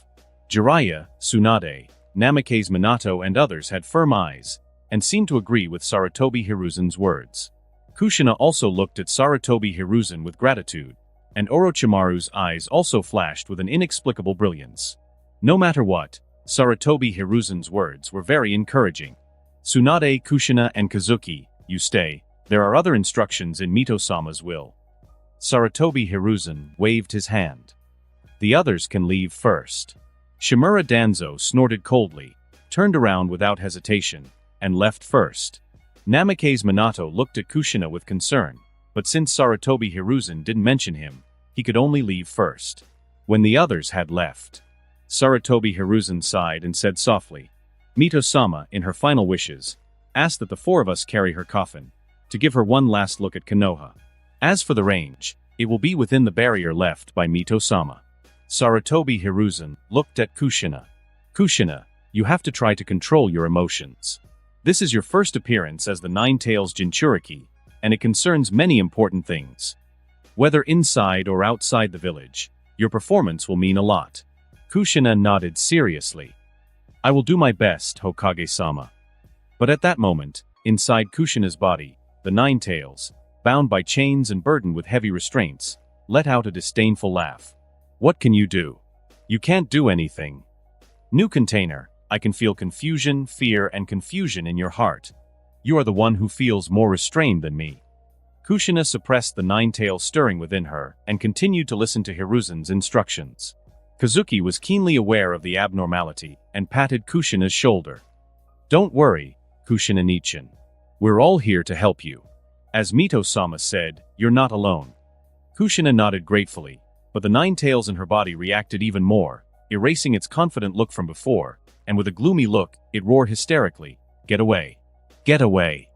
If you get close to that brat again, I will kill you, lowly container." Kushina felt calmer and quietly replied to the Nine-Tails. "It seems that you are also afraid in your heart. Although I don't understand why you are so afraid of Kazuki, but I can tell you a secret. Do you want to hear it?" The Nine-Tails narrowed his eyes. "If you have something to say, just say it. It seems that Mito-sama once wanted Kazuki to be your container, but in the end, for some reason, she chose me. Kushina looked at the Nine Tails, whose face was darkening, and gave him a smiling threat. If I die, your next Jinchuriki will probably be Kazuki. So if you don't want to change the container, you should get along with me well, right? The Nine Tails froze, breathing heavily, and roared furiously. No one can threaten me. Damn container, you have infuriated me. The Nine Tails' eyes were filled with madness. Although he saw the shadow of UCHIHA Madara from Kazuki's pupil power and smile, this was just a guess after all. But now Kushina, a lowly container in its eyes, has dared to threaten it with Kazuki. Did she really think he was afraid of Kazuki? The nine-tailed fox recalled the humiliation it had suffered and became more and more crazy. It had already decided that on the day of Uzumaki Mito's funeral, it would break through Kushina's defenses, control this container to kill Kazuki, and then smash everything to take a thorough revenge on Konoha. Konoha Square.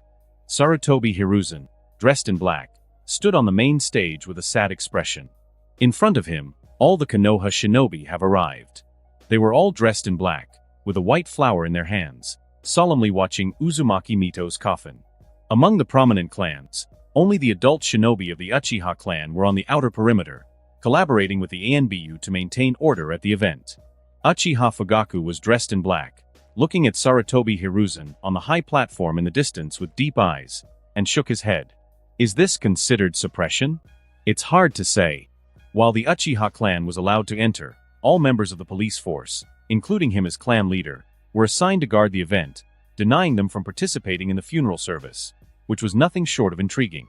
Uchiha Setsuna looked around and sneered. What a deep calculation.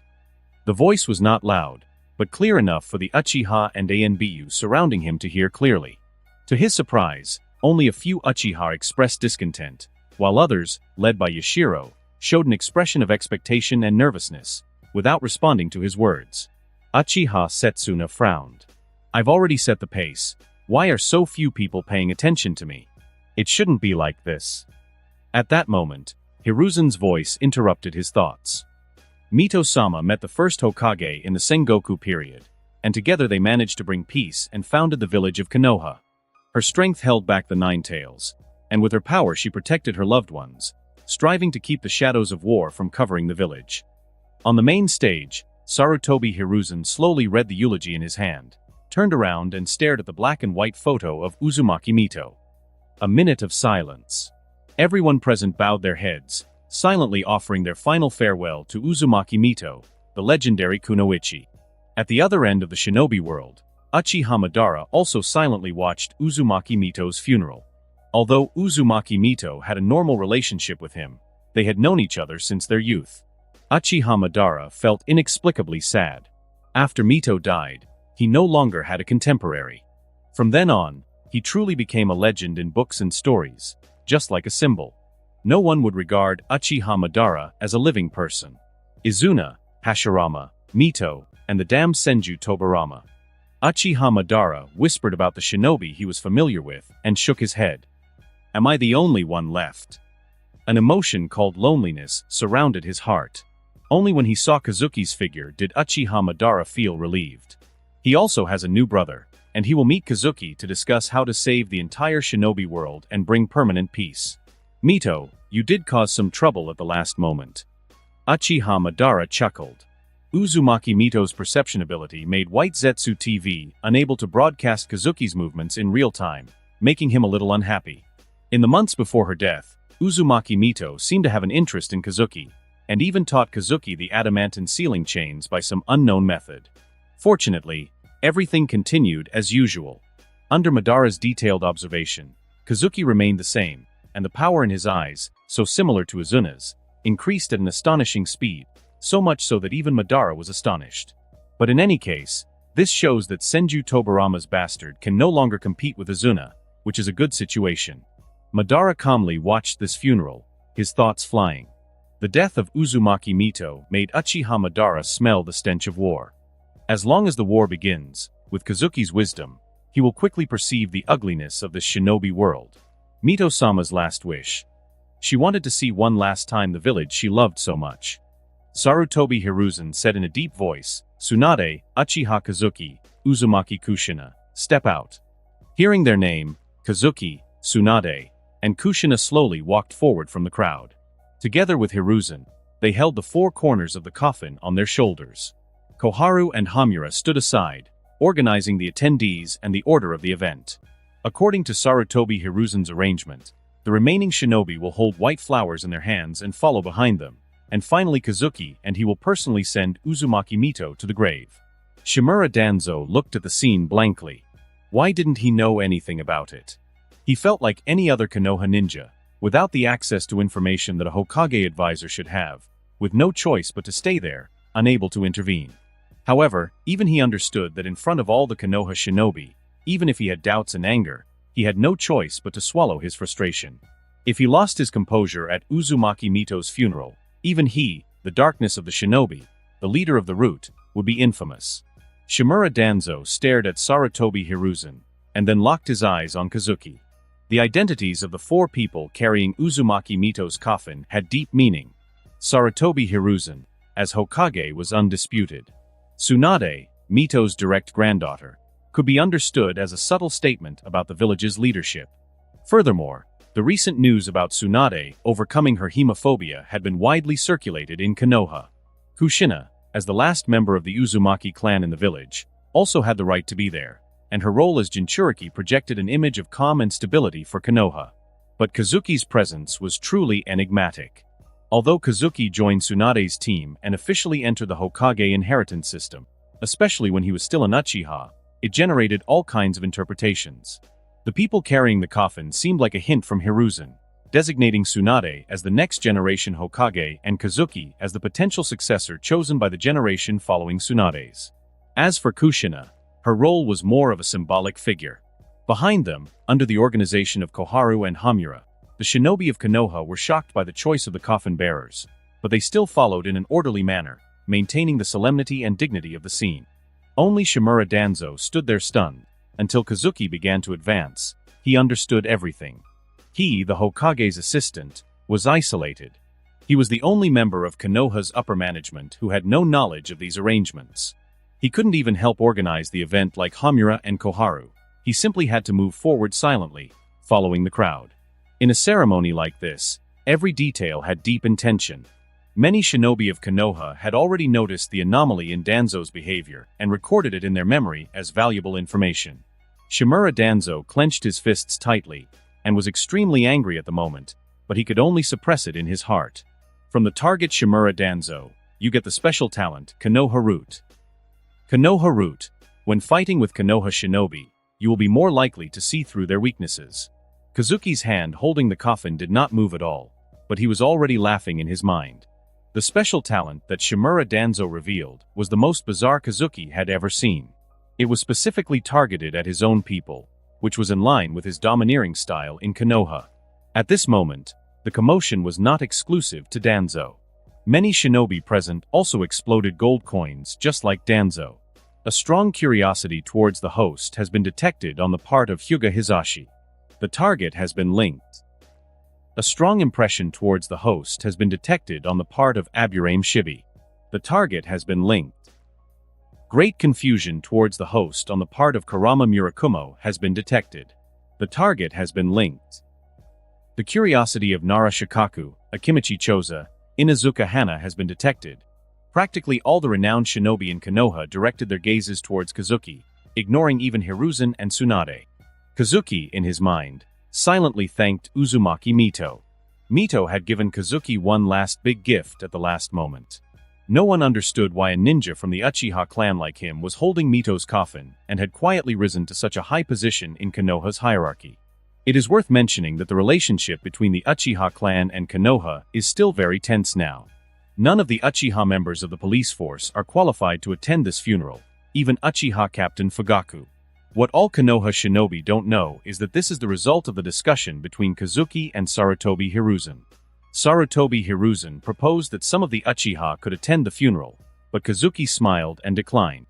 Interestingly, Sarutobi Hiruzen didn't ask Kazuki the reason, but just nodded, thinking in his mind that he is worthy of being the product of Tobirama Sensei's forbidden technique.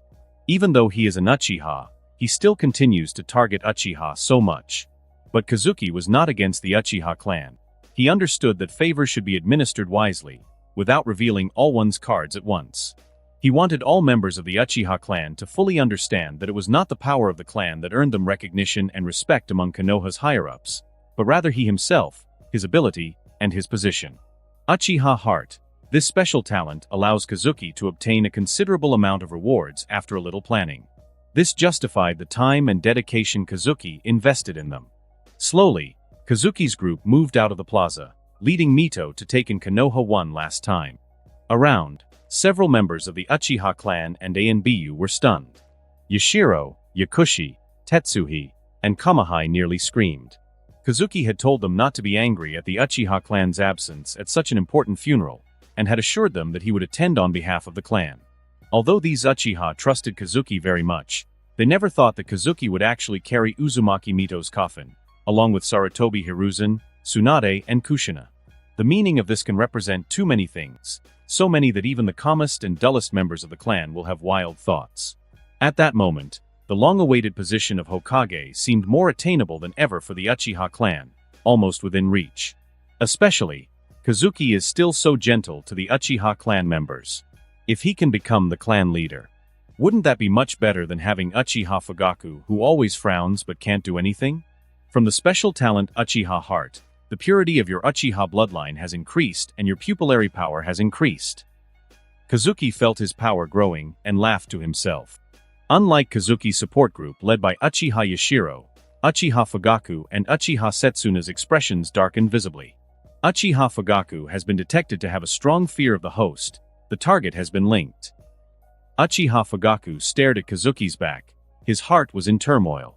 In any case, he did not expect Kazuki to reach such a height and be recognized by such Konoha's high-level officials. For a moment, Fugaku contemplated bowing down to him. But Setsuna's words kept echoing in his mind.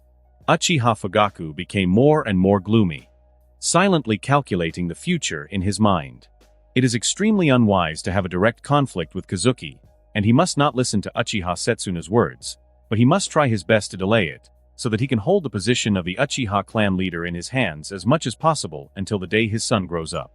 As for whether he can do it, Uchiha Fugaku doesn't know, but he doesn't want to be like a coward and do nothing. Uchiha Setsuna is detected to have developed a strong negative emotion towards the host. The target is being linked. Uchiha Setsuna stared at Kazuki and muttered to himself, "I will never agree, I will never agree." From his perspective, Uchiha Setsuna had to admit that Kazuki took another way to seek a future for the Uchiha clan, and it was quite successful. But the problem is, who will pay for the suffering he, Uchiha Setsuna, endured and the wrath of being imprisoned in a dark prison for over 20 years? Uchiha Setsuna's gaze went wild. Although Senju Tobirama, whom he hated so much, was already dead, his disciples and successors would have to pay. But he also knew his own limitations. At that moment, Setsuna thought of Uchiha Obito, his young successor, for whom he had hopes. Managing politics, what nonsense.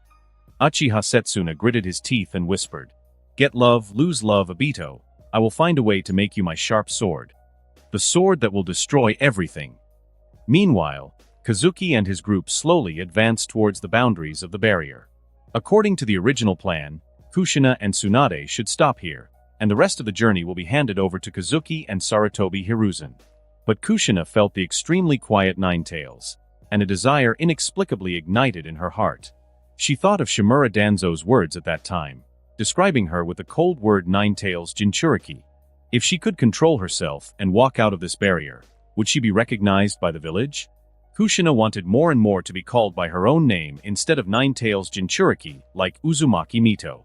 But what she didn't know was that the Ninetales narrowed its eyes and quietly emitted chakra, stirring Kushina's heart. As a new container, Kushina had already lost in the battle with the Ninetales. "Third Hokage, I can do it. Let me finish this last leg." In the eyes of everyone, Kushina did not put down the coffin as planned, but said firmly in a low voice. Sarutobi Hiruzen was startled, but he couldn't stop at this occasion, let alone put down the coffin casually.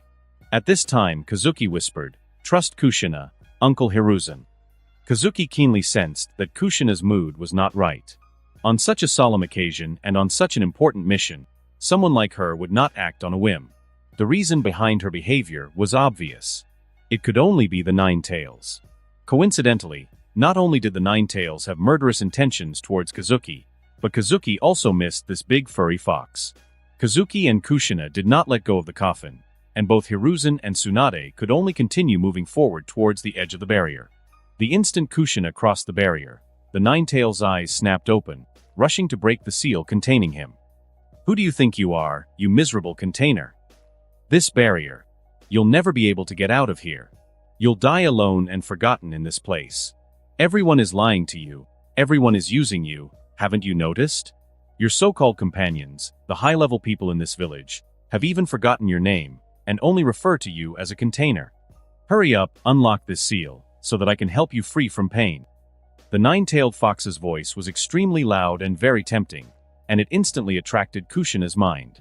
Strong strands of orange-red chakra emerged slightly from Kushina's body, and her hands holding the coffin began to tremble slightly.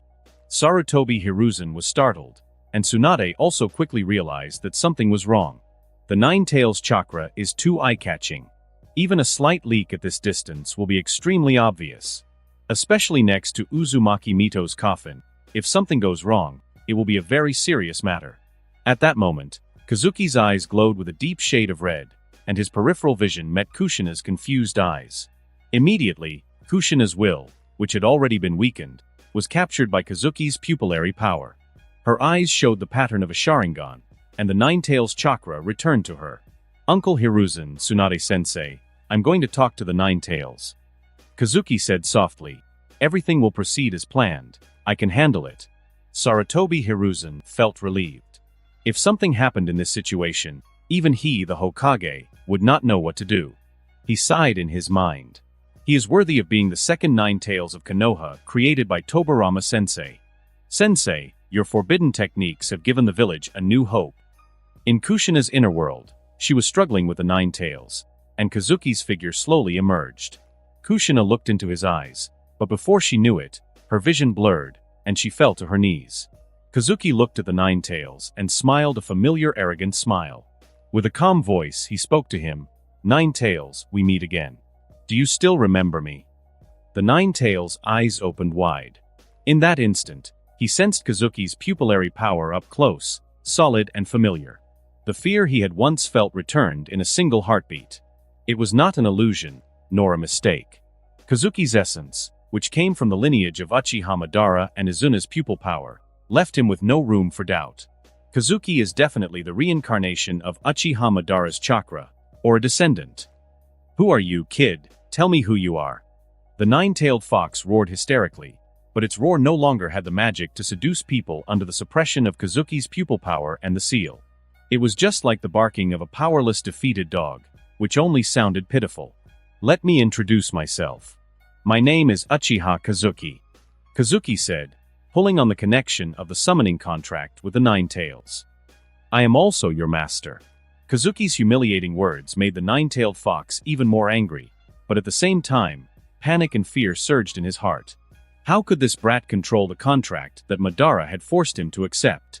Kazuki looked at the Nine-Tails that was restricted by the seals and increased the power of his pupil, forcing it to adopt a ridiculous pose. A pet should look like a pet, am I right? Nine-Tailed Fox.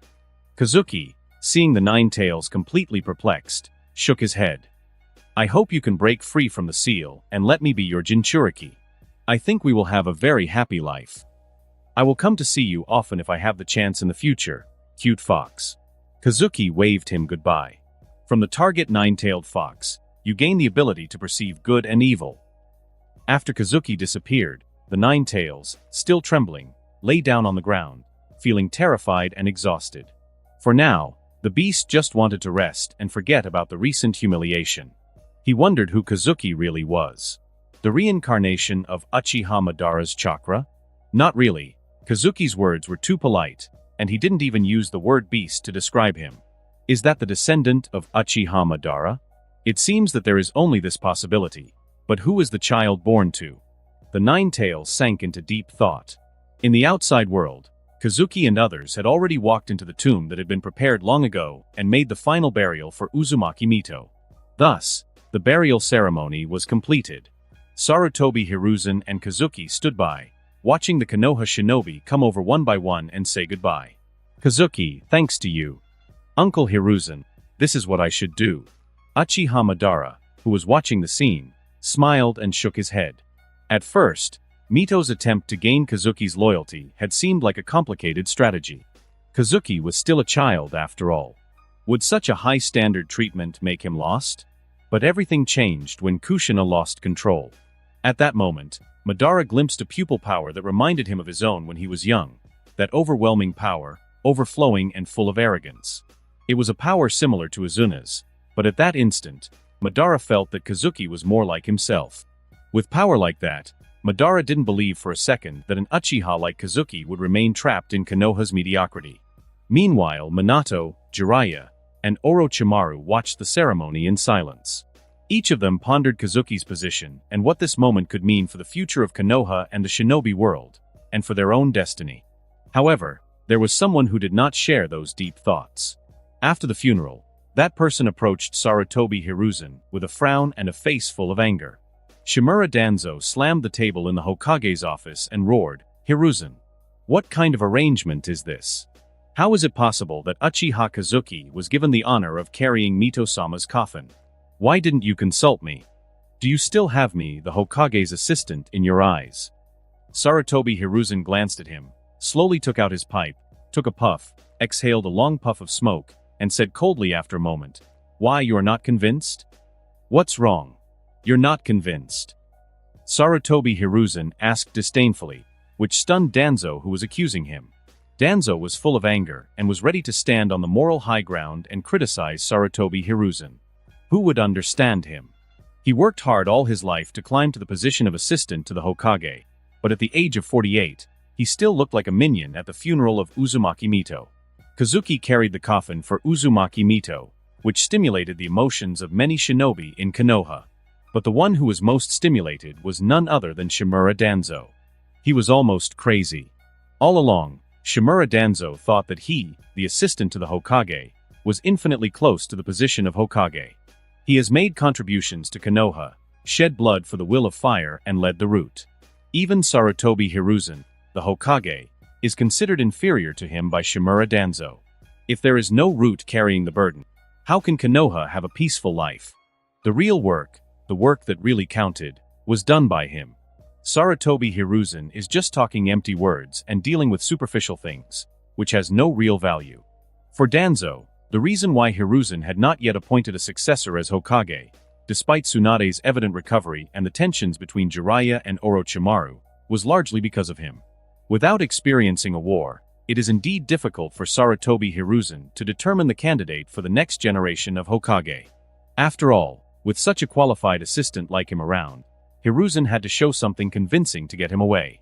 And it was in that war where Danzo saw his opportunity. He was waiting for the next shinobi war, where his performance would elevate him above Hiruzen's disciples, thus opening the way to his promotion.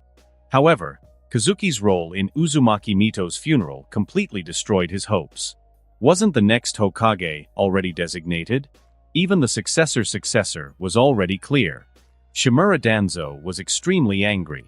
Sarutobi Hiruzen's actions were too much. Secret experiments using Tobirama-sensei's cells, manipulating Mito-sama, and at an event as important as a funeral, Hiruzen excluded him from the decisions. And worse, he made important decisions like the succession of the Hokage without even consulting him. I'm not convinced. Shimura Danzo's face was extremely gloomy. If Hiruzen wasn't going to back down, then neither was he. The position of Hokage seemed to be getting further and further away from him, and Shimura Danzo could not stand it. How do you expect me to agree? Shimura Danzo looked fierce, and suddenly waved his hand, pointing to the photo of Senju Tobirama in the Hokage's office, and roared, "Do you know what you have done? Monkey! At Mito-sama's funeral, you allowed an Uchiha to raise the coffin in her honor.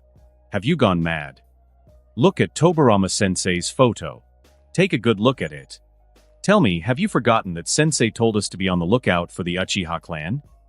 After hearing the name Senju Tobirama, Sarutobi Hiruzen was obviously stunned, and his eyes turned to the photos on the wall. There was a photo of Senju Tobirama wearing a Hokage hat. Sarutobi Hiruzen stared at it with emotion for a moment, then shook his head. "Danzo, I have never forgotten our sensei's words. I have found the best way to solve the problem of the Uchiha clan, but you just don't understand it. Sarutobi Hiruzen's tone was very sincere. In his mind, Kazuki was a product of Senju Tobirama's forbidden techniques, as well as possessing the chakra that represented his own sensei's will. Although Uzumaki Mito is certain that Kazuki's will is his own, and seems to have convinced Tsunade to believe so, Sarutobi Hiruzen disagrees, and has recently come to a new conclusion. Since becoming Hokage, Sarutobi Hiruzen has seen Senju Tobirama's previous forbidden techniques that can be said to be the wrath of heaven and people. Oh no, they are wild and unrestrained ideas, and his view of his sensei has become more complete and profound. In Sarutobi Hiruzen's opinion, no one understands Senju Tobirama better than him. Although Kazuki still looks normal now, Uzumaki Mito also said that if Senju Tobirama could possess another person's body, he would have done so a long time ago. That the key was to nurture Kazuki with love and the principles of the will of fire. It seemed like a speech of peace, but Sarutobi Hiruzen privately thinks that Uzumaki Mito's view of Senju Tobirama is still too naive, and it is very likely that Kazuki's situation is just a temporary illusion.